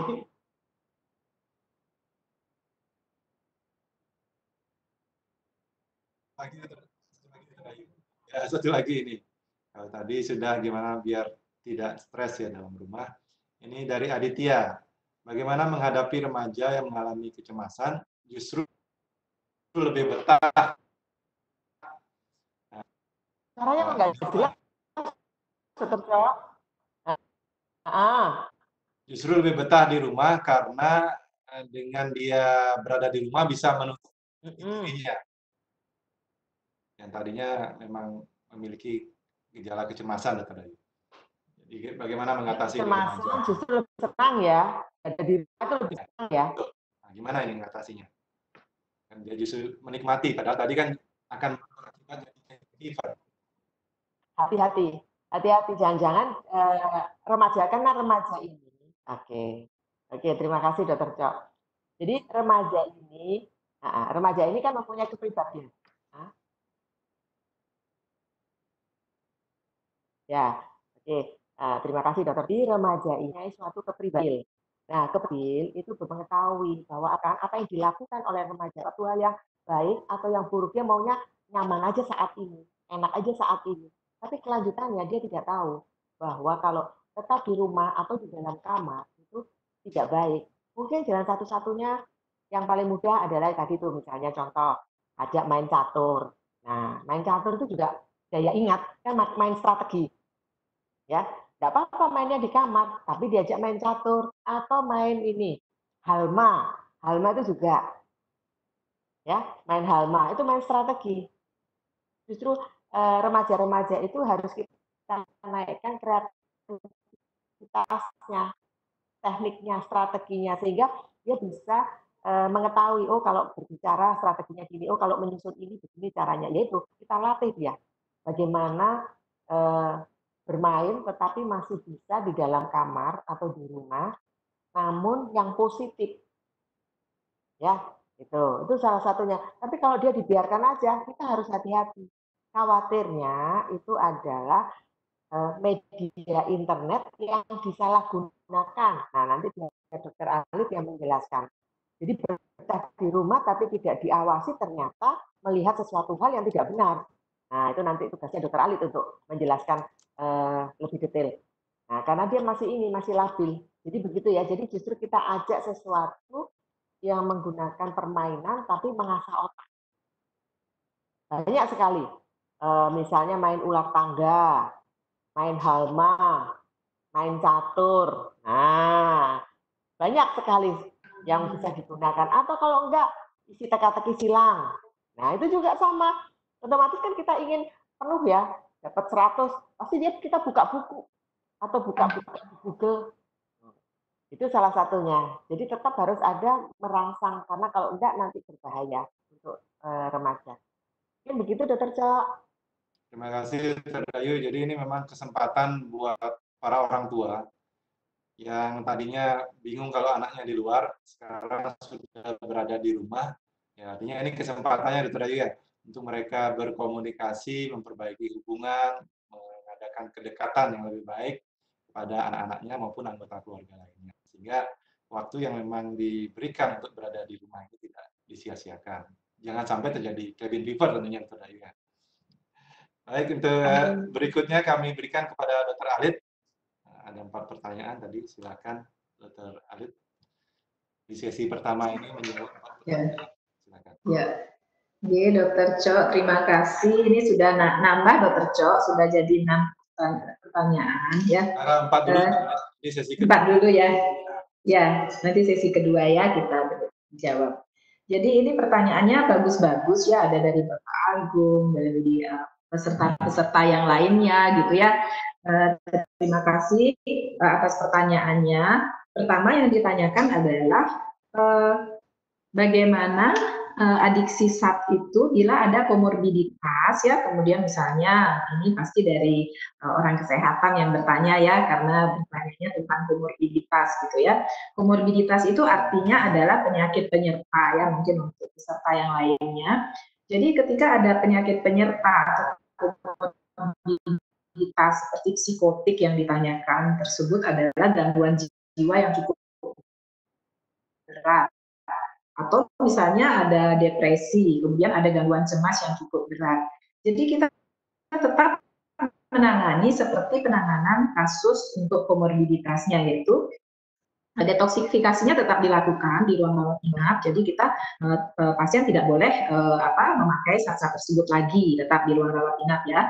Kemudian kita berikan obat-obat sesuai dengan komorbiditasnya. Misalnya kalau psikotik kita berikan obat antipsikotik. Kemudian kalau dia depresi kita berikan obat antidepresan, dan kalau dia cemas diberikan anti-ansietas.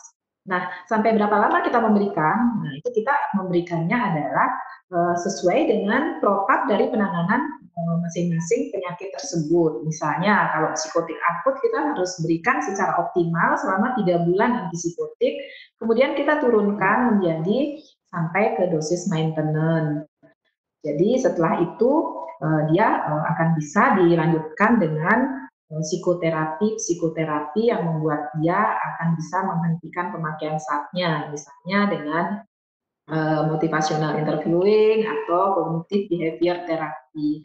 Jadi itu ya, jadi sampai berapa lama sesuai dengan penyakit penyertanya. Misalnya kalau dia depresi, kita ketahui kita akan berikan sampai 6 bulan antidepresan, kemudian kita evaluasi, kita turunkan dan kita sampai ke dosis maintenance, ya dosis dosis pemeliharaan. Kemudian itu mungkin untuk pertanyaan yang pertama. Kemudian untuk pertanyaan yang kedua, nah bagaimana nih Bu Dokter kalau ada anak sudah kecanduan gadget sejak sekolah dasar, gitu ya. Nah itulah kita mungkin orang tua harus mungkin juga tegas dan misalnya belajar bahwa kapan sih anak itu bisa diberikan gadget gitu. Ada aturan yaitu seperti rule, yaitu kapan anak itu diberi gadget gitu ya. Jadi anak itu diberi gadget adalah ketika pada umur 0 sampai 3 tahun itu adalah sama sekali tidak boleh sebenarnya anak itu memegang gadget, no gadget gitu ya. Kalau umur 3 sampai 6 tahun itu boleh memegang gadget 1 jam per hari, tapi itu bukan untuk dia sosial media atau dia dipegang untuk menenangkan gitu ya. Memang efeknya pada SD sekarang sudah diajarkan di sekolah memakai internet ya, memakai online. Apalagi sekarang musim COVID, anak-anak SD juga sudah mulai sekolahnya pengajarannya online. Itu dampak positifnya, memang itu penting. Tetapi tetap harus dibatasi. Di sini tugas orang tua, tugas guru untuk kapan anak itu beberapa lama boleh memakai gadget. Untuk anak umur 6 sampai 9 tahun itu sebenarnya maksimal adalah 2 jam per hari. Ya, jadi kalau dia hanya video call sama ayahnya atau video call sama ibunya itu mungkin tidak apa-apa. Tapi pemakaian yang dibiarkan memegang sendiri itu belum boleh pada umur 3 sampai 6 tahun. Tapi kalau pada anak SD 6 sampai 9 tahun itu boleh 2 jam per hari, tetapi itu dengan dengan pengawasan.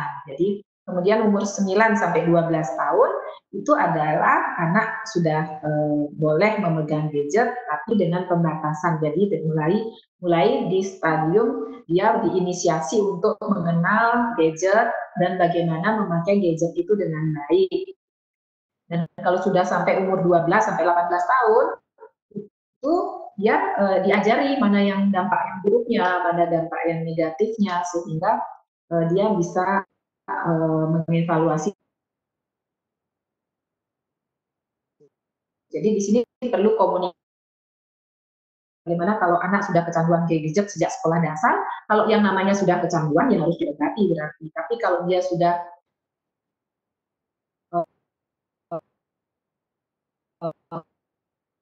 pemakaiannya berlebih, nah itu yang orang tua dan guru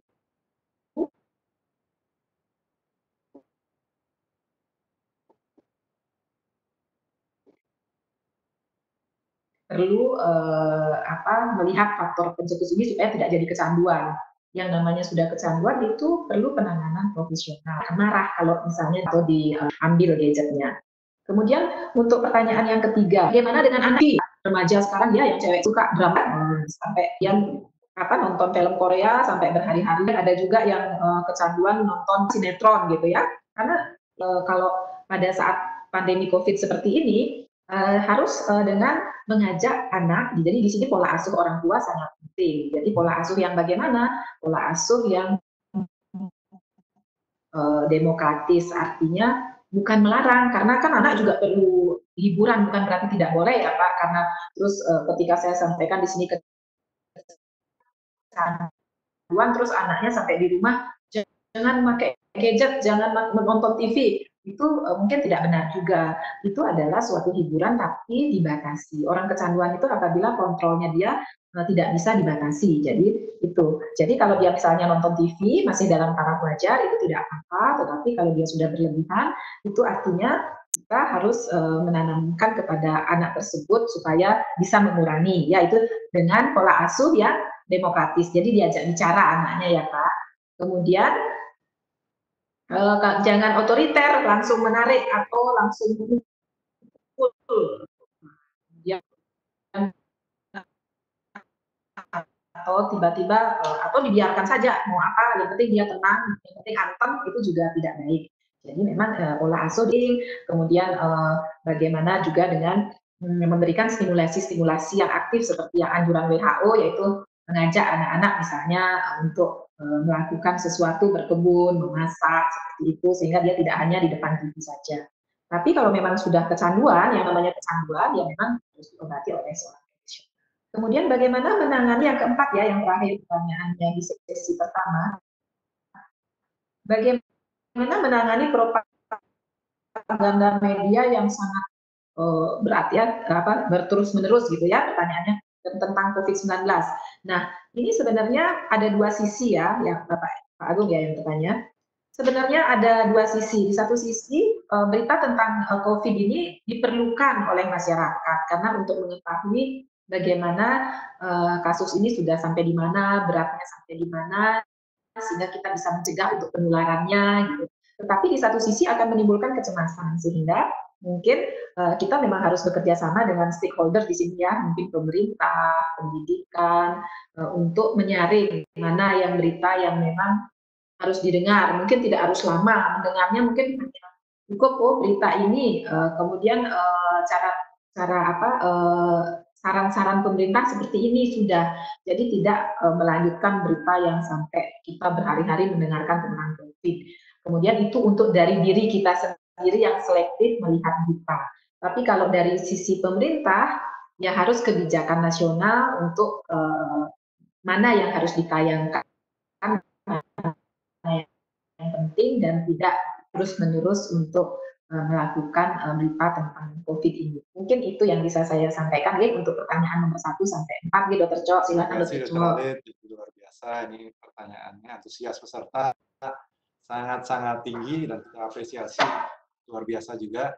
Karena dari peserta yang di atas 500 ini mungkin kalau kita adakan temuan biasa tatap muka langsung mungkin tidak sampai, tapi dengan online ini ternyata angka 500 itu mudah kita capai. Artinya masyarakat sendiri sangat ingin untuk mendapatkan pemahaman, masukan, informasi tentang kesehatan mental di tengah masa pandemi ini. Dan tadi juga sudah terlalu katakan, pilihan itu diperbanyak agar tidak orang hanya terpaku pada satu hal, pada gadgetnya saja atau pada televisi dan sebagainya. Namun juga perlu ada kontrol diri dan juga kasih sayang ketika seorang memang sudah mengalami kecanduan itu sendiri. Nah, kita akan buka sesi kedua. Ini sudah banyak pertanyaan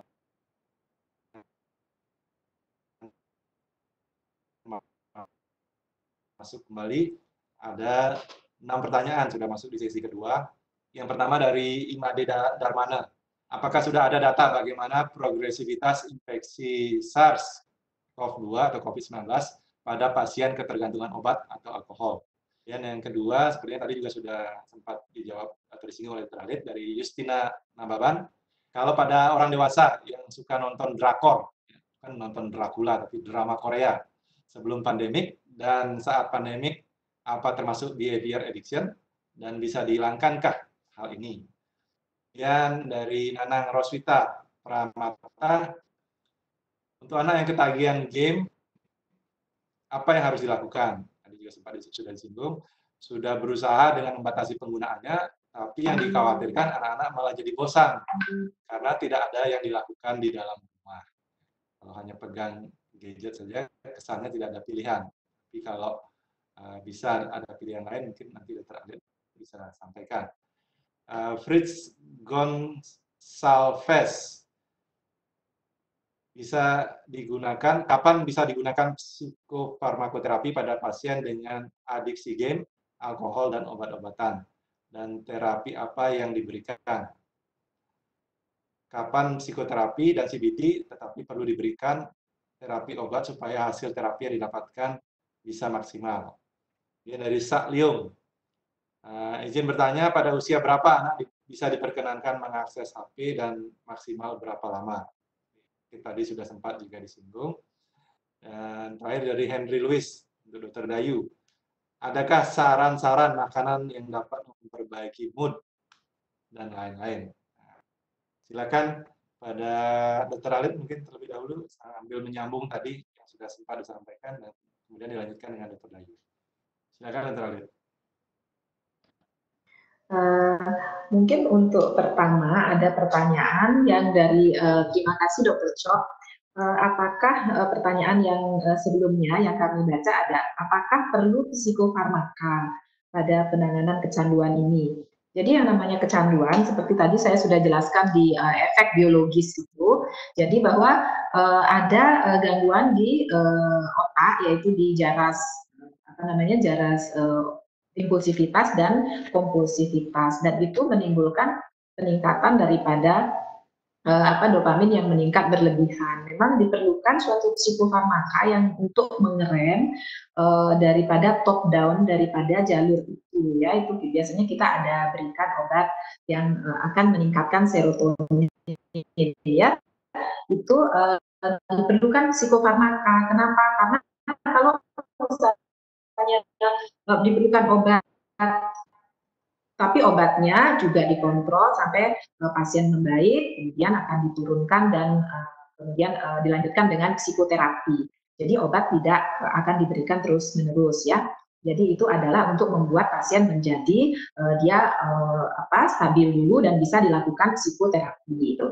Kemudian ada yang bertanya, yang itu mungkin untuk obat ya. Jadi obat diperlukan ya di fase awal daripada penanganan yang sudah kecanduan ya. Kalau yang mungkin hanya pola penggunaan yang berlebih, belum sampai kecanduan, belum memenuhi kriteria parameter kecanduan, ya mungkin masih bisa dilakukan psikoterapi saja gitu ya, dan pendekatan dari orang tua dan penanganan profesional dengan psikoterapi. Kemudian kalau parameter kapan disebut orang adiksi perilaku gitu, tadi ada yang bertanya, kapan sih orang nanti semua orang yang memakai internet dibilang adiksi? Jangan ya. Jadi apabila sudah memenuhi kriteria seperti yang disampaikan tadi itu ya, dia ada preokupasi terus pikirannya ke arah sana, sedang kuliah, sedang sekolah, ingin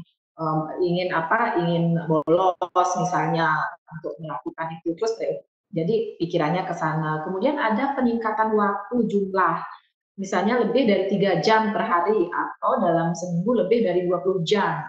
Itu di luar tugas ya, jangan dihitung dengan tugas. Kan orang semua juga tugas pakai gadget, pakai internet, ya itu jangan dihitung dengan melakukan tugas, tapi maksudnya di luar mengerjakan tugas ya. Kemudian dan itu sampai timbul masalah psikologis ya, dan dia berbohong kepada keluarga, mengatakan enggak, saya hanya 1 jam. Oh, saya di sana ketemu teman cuman ngobrol-ngobrol saja, padahal mereka bermain sudah lebih dari 3 jam gitu ya. Dan itu akan terjadi selama 12 bulan. Ya, sudah berturut-turut 12 bulan. Itu adalah kriteria daripada orang disebut dengan kecanduan perilaku ya. Ada yang bertanya tadi Bapak. Kemudian mungkin ini pertanyaan yang ketiga ini Dr. Cok, data progresivitas apa ya Dr. Cok maksudnya?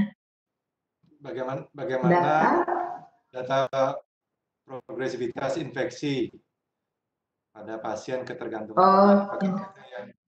obat atau alkohol itu mengalami juga. Oh ya, ya.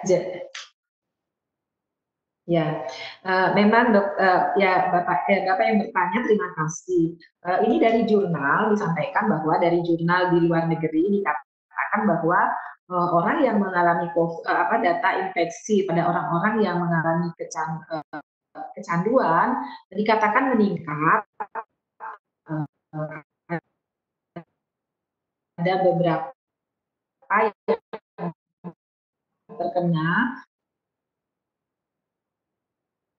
beberapa pasien kami di klinik adiksi di Rumah Sakit Sanglah, memang mereka meningkat keinginannya untuk memakai SAT. Tapi infeksinya mereka, karena mereka mengikuti daripada protokol COVID yang kami tempelkan di klinik, mereka infeksinya tidak ada yang sampai menderita infeksi COVID di klinik adiksi kami yang jumlah pasiennya sekitar di 40-an pengguna metadon dan klinik nafsa. Jadi memang tidak ada yang terinfeksi COVID. Tapi yang kami dapatkan datanya adalah dari jurnal dari luar negeri itu meningkat. Tapi memang kalau tidak memenuhi, tidak mengikuti protokol COVID, kemudian penanganan pengobatannya tidak berjalan kontinu seimbang, itu akan bisa meningkatkan sesuai dengan tadi karena parunya bisa terpengaruh pada orang-orang yang pengguna SAT akan bisa terkena COVID dan meningkatkan risiko untuk memperburuk COVID. Itu mungkin pertanyaan yang ketiga. Kemudian mengenai nonton drakor ya, ya ini drama Korea ini sepertinya banyak ibu-ibu yang terkena ya. Biasanya setelah anak-anak juga ya anak-anak juga ketika bapaknya pergi ke kantor, kemudian ibunya di rumah nggak jadi masak ya, nonton drama Korea sampai mengikuti serinya berterusan. Sebenarnya kita tidak bisa hanya menyuruh anak ketika orang tuanya juga seperti itu. Jadi harus melihat juga apakah kita sebagai orang tua sudah memberikan juga contoh yang baik. Jadi memang drama Korea itu karena bisa di-download, bisa ditonton sampai serinya habis gitu ya. Jadi itu yang mungkin dipakai time, jadi time untuk limit time nonton, jadi bahwa menonton hanya pada saat seri itu saja, jadi tidak sampai menghabiskan satu serinya semua, dan itu perlu pengawasan daripada orang tua. Nah kalau orang tuanya bekerja, nah itu yang susah ya, jadi makanya ada namanya istilah parental controlling yang itu ada di menu setting. Kalau di sosial media itu ada aplikasinya. Nah kalau di TV ini yang mungkin kita ada juga beberapa aplikasi, misalnya seperti di Facebook ada quick mode, itu ada quick mode, ini banyak aplikasi yang bisa, tapi itu harus belajar ya, tidak gaptek untuk melakukan hal tersebut kan. Nanti di searching di Google Family, kemudian dimasukkan di email anaknya, kemudian email anaknya masuk, kita bisa melihat apa saja yang dilihat oleh anak, konten apa saja yang ditonton. Tapi itu harus ibunya atau orang tuanya harus tidak gaptek. Itu yang mungkin perlu dipelajari itu. Tapi kemudian sudah bisa dikatakan behavior addiction.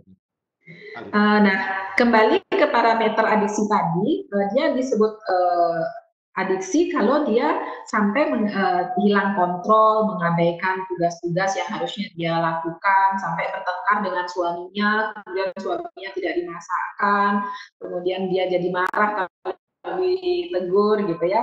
Jadi ada beberapa kriteria tadi yang misalnya dia lebih eksesif di kegiatan itu dan berlaku lebih dari lebih dari 3 jam sehari hanya untuk nonton drama Korea saja di luar yang lain, yaitu mungkin sudah masuk ke dalam kriteria masuk ke kriteria adiksi. Mungkin itu untuk drama Korea. Nanti mungkin ini memang sangat banyak, termasuk mungkin residen-residen saya juga banyak yang berlebih. Apakah sudah adiksi nanti perlu dievaluasi. Kemudian ada cara mengetes, ada istilahnya internet addiction test. Itu ada alat ukurnya untuk mengetahui apakah orang ini kecanduan internet. Kalau kecanduan drama Korea mungkin belum ada alat ukurnya, nanti kita buat ya untuk melihat orang ini kecanduan drama Korea. Kemudian kapan psikoterapi, CBT dan obat. Nah itu mungkin tadi saya sudah sampaikan sebagian bahwa obat itu sangat diperlukan untuk bisa dilakukan psikoterapi, dan itu untuk merubah pikiran-pikirannya bahwa saya tidak akan bisa, saya tidak mau. Itu mungkin dengan cognitive behavior therapy harus dibawa ke profesional ya. Ini mungkin perlu penanganan psikiater. Tidak harus psikiater adiksi, psikiater yang lain juga bisa melakukan cognitive behavior therapy. Kemudian yang pertanyaan terakhir tadi dari dokter disampaikan, usia berapa mengakses HP? Tadi sudah mungkin sempat saya singgung. Itu ada aturan bahwa anak 0 sampai 3 tahun itu no HP, tidak boleh pegang HP sebenarnya ya. Andai pun boleh hanya dia video call sama orang tuanya dan diawasi oleh orang tuanya. Kemudian umur 3 sampai 6 tahun itu boleh hanya 1 jam per hari dan juga di bawah pengawasan orang tua.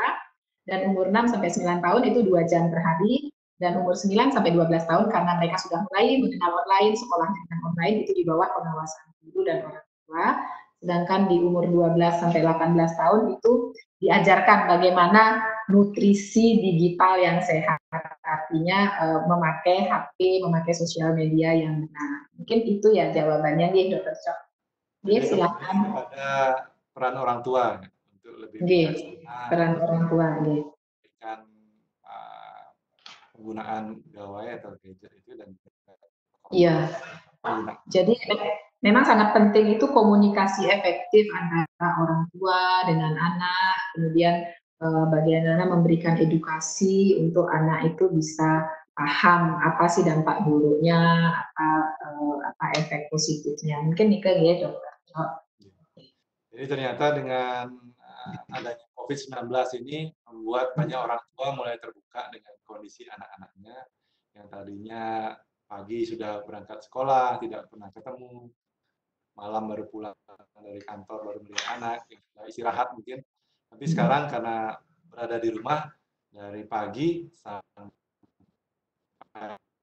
besok pagi semua termonitor dengan baik. Jadi kesempatan buat orang tua untuk bisa memberikan masukan ataupun mengubah kondisi tersebut. Terakhir untuk Dr. Dayu, ada pertanyaan. Saran-saran makanan yang dapat memperbaiki mood.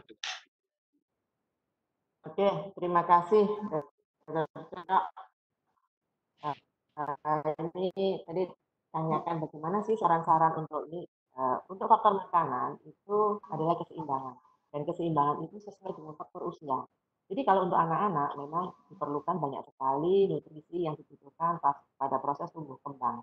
Tapi kalau pada usia-usia lanjut usia, istilahnya mendekati dewasa tua, di atas usia 50 tahun, saya sarankan adalah yang tinggi serat. Jadi untuk sayur dan buah itu harus lebih tinggi daripada karbohidrat. Nah, inilah yang membuat selain untuk kita istilahnya herd immunity, meningkatkan imunitas agar COVID itu tidak menempel pada diri sendiri. Jadi semuanya tergantung pada faktor usia. Kalau anak-anak mau makan apapun boleh, cuma tidak boleh berlebih. Misalnya nih contoh yang biasa anak-anak saya sakit tenggorokan, padahal tenggorokan itu juga salah satu tanda-tanda awal, misalnya kebanyakan makan cici. Nah itu tidak boleh. Jadi setiap habis makan cici, berilah air hangat untuk membuat kumuran di tenggorokan. Ya, jadi seperti itu. Semua baik-baik aja kalau untuk anak-anak, tapi tidak boleh berlebih. Jadi kalau misalnya dia suka puding, alangkah baiknya kalau puding itu dibuat sendiri oleh orang tua. Karena apa? Karena bahan dasarnya itu adalah alami. Jadi kalau puding-puding yang lainnya yang misalnya kita beli dalam bentuk kemasan, yang ada tanda expired, tanggal sekian, ini sekian, nah itu kita perlu hati-hati. Kadang-kadang anak-anak bisa juga alergi dengan bahan-bahan pengawet tersebut. Ya, jadi lebih baik buat sendiri. Apalagi untuk mempererat kedekatan orang tua dengan anak. Jadi kalau mamanya membuat makanan sendiri, sesuai dengan pesanan anak, dengan pengawet yang tidak ada, gizi yang bagus, itu alangkah baiknya. Ya, karena nanti hati-hati juga, karena salah satu tanda daripada COVID-19 itu adalah nyeri tenggorokan juga, karena itu tanda-tanda influenza juga.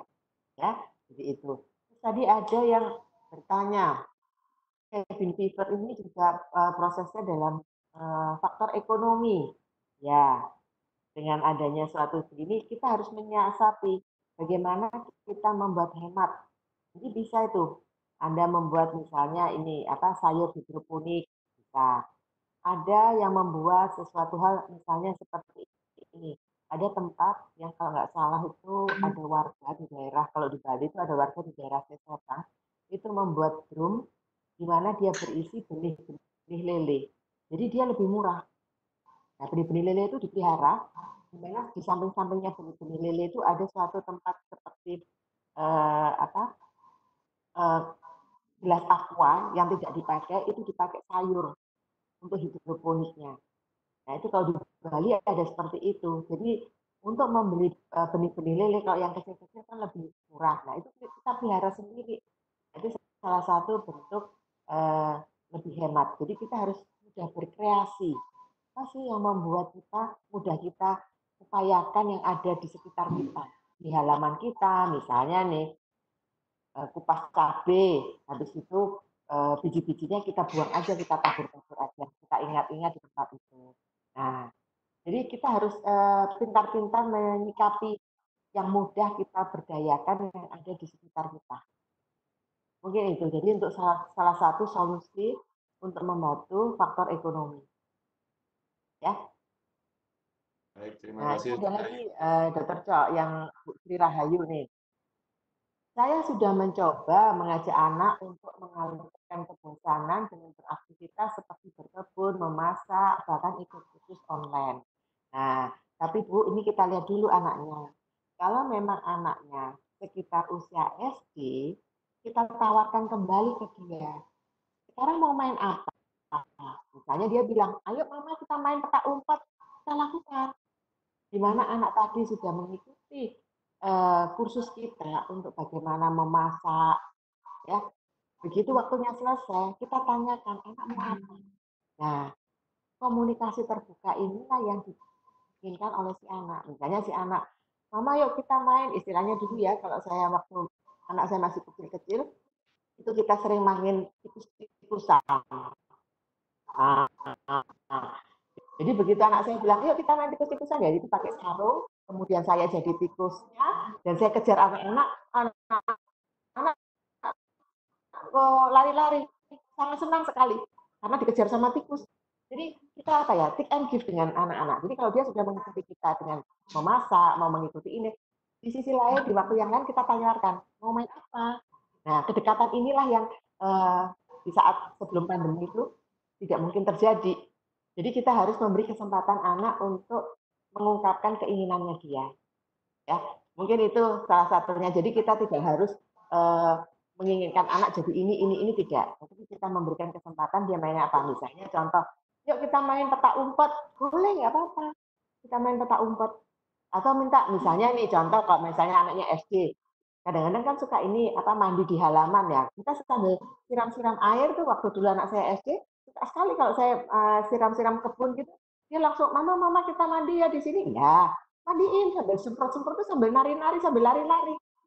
Ya akhirnya mandi di kebun. Nah itu salah satu bentuk sehingga kelekatan kita dengan anak semakin bagus. Mungkin itu ya Bu Sri Rahayu. Jadi bagaimana menyikapi hal itu. Terima kasih Dr. Cok. Baik, terima kasih Dr. Dayu. Ini kita ada waktu masih Mas, ya Dokter Cho, ada 2 pertanyaan yang tadi mungkin belum tidak terbaca. Ada 2 pertanyaan lagi itu untuk saya. Bagaimana dengan, boleh ya Dokter Cho, saya jawab ya. Bagaimana dengan anak yang kurang dari 1 tahun yang susah lepas dari gadget gitu ya? Ini yang kurang dari 1 tahun katanya dari Pak siapa ini. Memang kalau anak yang kurang dari 1 tahun sudah terlanjur kena gadget, kan ada yang bahkan 2 tahun dia kalau diambil gadgetnya dia nangis gitu ya.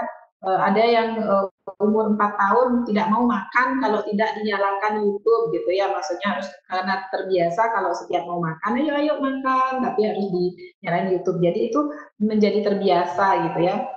Bagaimana anak-anak yang kurang dari 1 tahun ini pertanyaannya. Ya memang mungkin ini perlu kreativitas orang tua ya untuk memberikan kehangatan, kemudian mengalihkan juga ke hal-hal yang lain ini. Misalnya ada sesuatu yang lain yang membuat juga dia menjadi senang tetapi dibatasi gitu, misalnya dengan sistem reward, punishment, itu artinya diberikan pujian ketika dia diajak nyanyi ya, bisa diajak nyanyi, main musik, kemudian dia diajak nyanyi, bermain musik, kemudian terus dia diberikan reward, artinya pujian. Sebenarnya kan orang-orang kalau kecanduan ini dia kadang-kadang mendapat kesenangan di dalam apa namanya kecanduannya ini. Nah, kesenangan itu sebenarnya bisa diberikan oleh orang tua.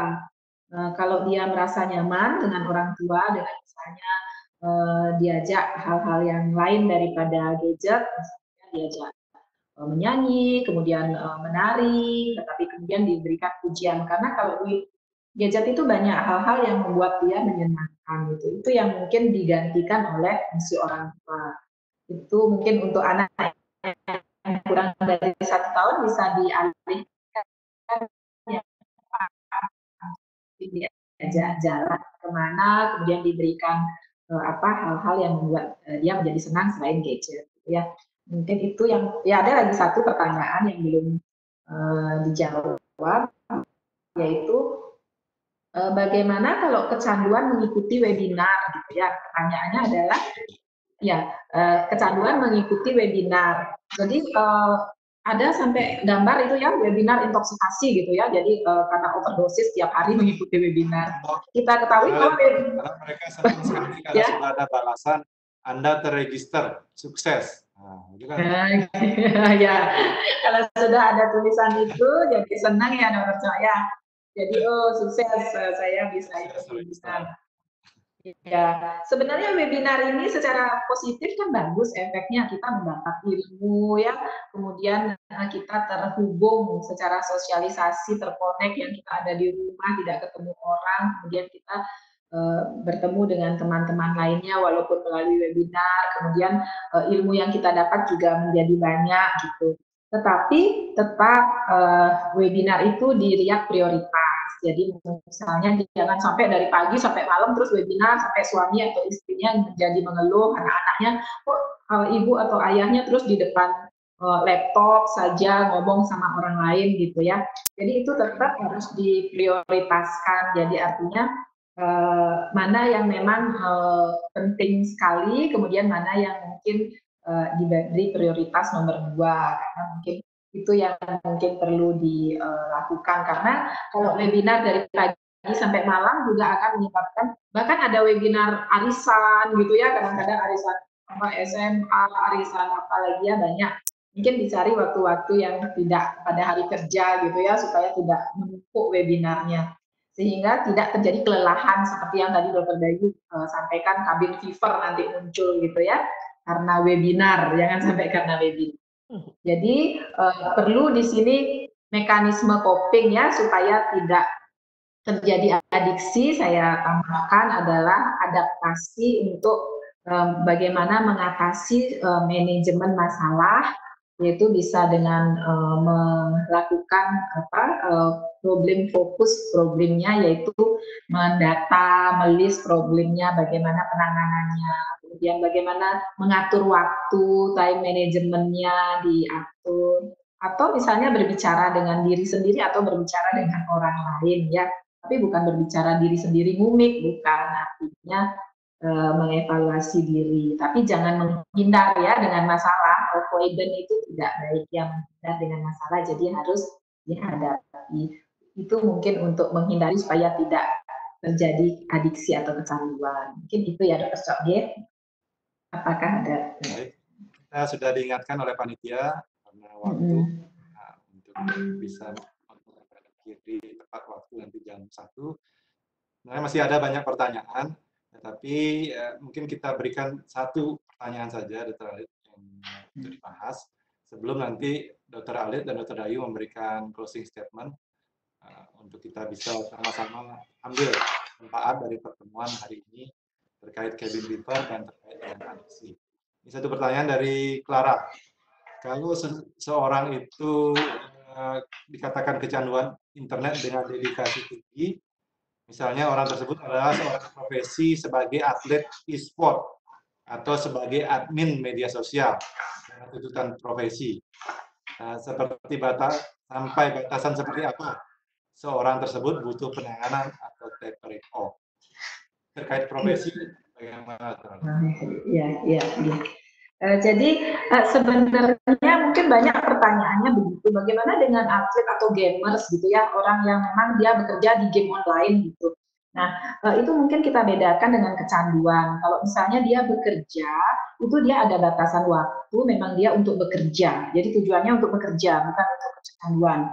Jadi dia memandu orang untuk game, atau dia atlet gamers itu dia ada waktu. Biasanya kalau kita ada salah satu atlet game yang kita ajak bicara, wawancara, itu mereka ada waktu latihannya, misalnya jam siang, pagi, 3 jam, kemudian setelah itu mereka beristirahat. Kemudian nanti sore dia ada waktunya lagi untuk latihan. Ini adalah untuk prestasi dan membawa nama baik daripada, karena memang ada sport game gitu ya, sport untuk game. Tapi kalau mereka kecanduan itu kan tidak ada kontrol, tidak untuk diperlukan untuk bukan sesuatu yang positif. Jadi memang mereka sampai mengabaikan tugas-tugasnya sesuai dengan karakter yang kemarin. Tetapi kalau misalnya orang gamers atau atlet sport kemudian dia menjadi terganggu, nah ada misalnya orang terjadi game online kemudian capek, kelelahan, muncul radiasi dari hati-hati juga karena akan ada radiasi dari digital itu. Nah, kalau dia misalnya sampai muncul kecemasan, depresi dan lain sebagainya, nah itu memang perlu penanganan. Itu bukan mungkin penyakit penyerta karena dia bekerja di tempat yang radiasinya tinggi dan konsentrasinya harus fokus terus. Tetapi kalau dia hanya bekerja, jadi itu bukan kecanduan. Mungkin itu ya, dibedakan atlet dengan kecanduan. Baik, kami mohon maaf kepada seluruh partisipan yang berkesempatan sampai akhir acara ini. Masih banyak pertanyaan yang belum bisa dijawab karena keterbatasan waktu, tapi bukan berarti kita tidak menghargai partisipasi Bapak dan Ibu sekalian, namun karena keterbatasan waktu pula lah yang membuat kami harus membatasi pertanyaan, sehingga nanti mungkin bisa dilanjutkan menghubungi lewat panitia untuk bisa dihubungkan langsung pada sumber acara ini.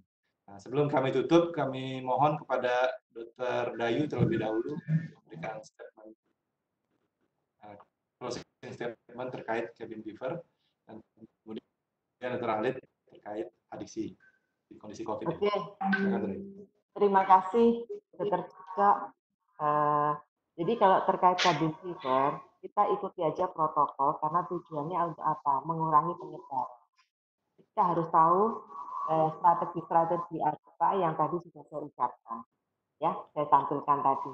Jadi kalau kita mungkin lelah dengan diri kita sendiri, coba kita belajar menepuk begini. Nah, ayo bangkit kamu, bangkit. Istilahnya itu kita memberikan suatu hipnosis pada diri sendiri. Ayo bangkit. Tidak kita sendiri yang mengalami COVID-19, semua mengalami, tapi kita tidak boleh menyerah. Ayo berdamai dengan COVID. Nah, kita pukul-pukul. Nah, ini salah satu teknik. Jadi kita nggak usah minta tolong orang, kita diri sendiri. Nah, akhirnya bangkit. Nah, itu mungkin bisa dilakukan. Jadi memberikan motivasi pada diri kita sendiri. Karena semua orang mengalami. Gitu ya. Mungkin itu tekniknya. Jadi saya ingatkan juga makanan. Karena makanan juga salah satu bahan dasar untuk meningkatkan imun. Terima kasih, Dr. Cok. Terima kasih, Dr. Dayu, atas informasi dan saran-sarannya untuk kita bisa bersama melalui kondisi COVID-19 ini dan bisa tetap berada dalam keadaan sehat. Berikutnya kepada Dr. Halid, silakan. Terima kasih Dr. Cok. Ya, mungkin terkait adiksi kami berikan penutup ya, saran bahwa dengan meningkatnya kasus COVID, kemudian orang yang banyak cemas, kemudian banyak orang lari kesat-sat, alkohol, atau bahkan kecanduan internet, perilaku. Jadi di sini kita harus waspada karena anak atau remaja itu adalah kita perlukan anak-anak remaja yang cerdas, berkepribadian, nantinya mantap, mandiri, disiplin, jujur, dan bertanggung jawab. Dan mereka akan bisa kompetitif di tengah arus globalisasi, di mana sekarang globalisasi yang semakin meningkat. Kita mulai dengan menurunkan angka adiksi pada anak supaya anak remaja yang cerdas itu terbentuk dan kompetisi dan menjadi berkepribadian. Kita mulai mencegah dari keluarga dengan edukasi, komunikasi, dan yang sehat sesuai dengan culture masing-masing. Mungkin itu yang bisa saya sampaikan. Terima kasih. Terima kasih Dr. Alit. Sekali lagi kami mengucapkan terima kasih kepada Dr. Rahayu dan Dr. Alit atas waktunya dan ilmu-ilmu yang sudah dibagikan pada kesempatan kali ini, sehingga seluruh partisipan bisa mendapatkan informasi yang benar, yang baik, yang bisa nantinya digunakan untuk baik dalam praktek keseharian mereka maupun dibagikan untuk keluarga dan masyarakat sekitarnya. Karena waktu, maka saya selaku moderator kembalikan kembali kepada panitia, Dr. Tersa, untuk melanjutkan acara ini. Terima kasih. Terima kasih Dr. Cokorda Bagus Jaya Lesmana, spesialis kedokteran jiwa konsultan Mars, yang telah memandu acara webinar kita pada siang hari ini. Para peserta webinar yang berbahagia, selesailah sudah serangkaian acara webinar kita pada siang hari ini. Terima kasih kepada seluruh pembicara, moderator, dan seluruh peserta yang telah mengikuti acara ini dari awal hingga akhir. Kembali kami ingatkan kepada seluruh peserta untuk mengisi post-test pada link yang telah kami sediakan sebagai syarat untuk mendapatkan sertifikat. Akhir kata, saya mewakili panitia memohon maaf yang sebesar-besarnya apabila ada kesalahan baik yang disengaja maupun yang tidak disengaja. Terima kasih dan sampai jumpa di acara webinar berikutnya. Om Santi Santi Santi Om.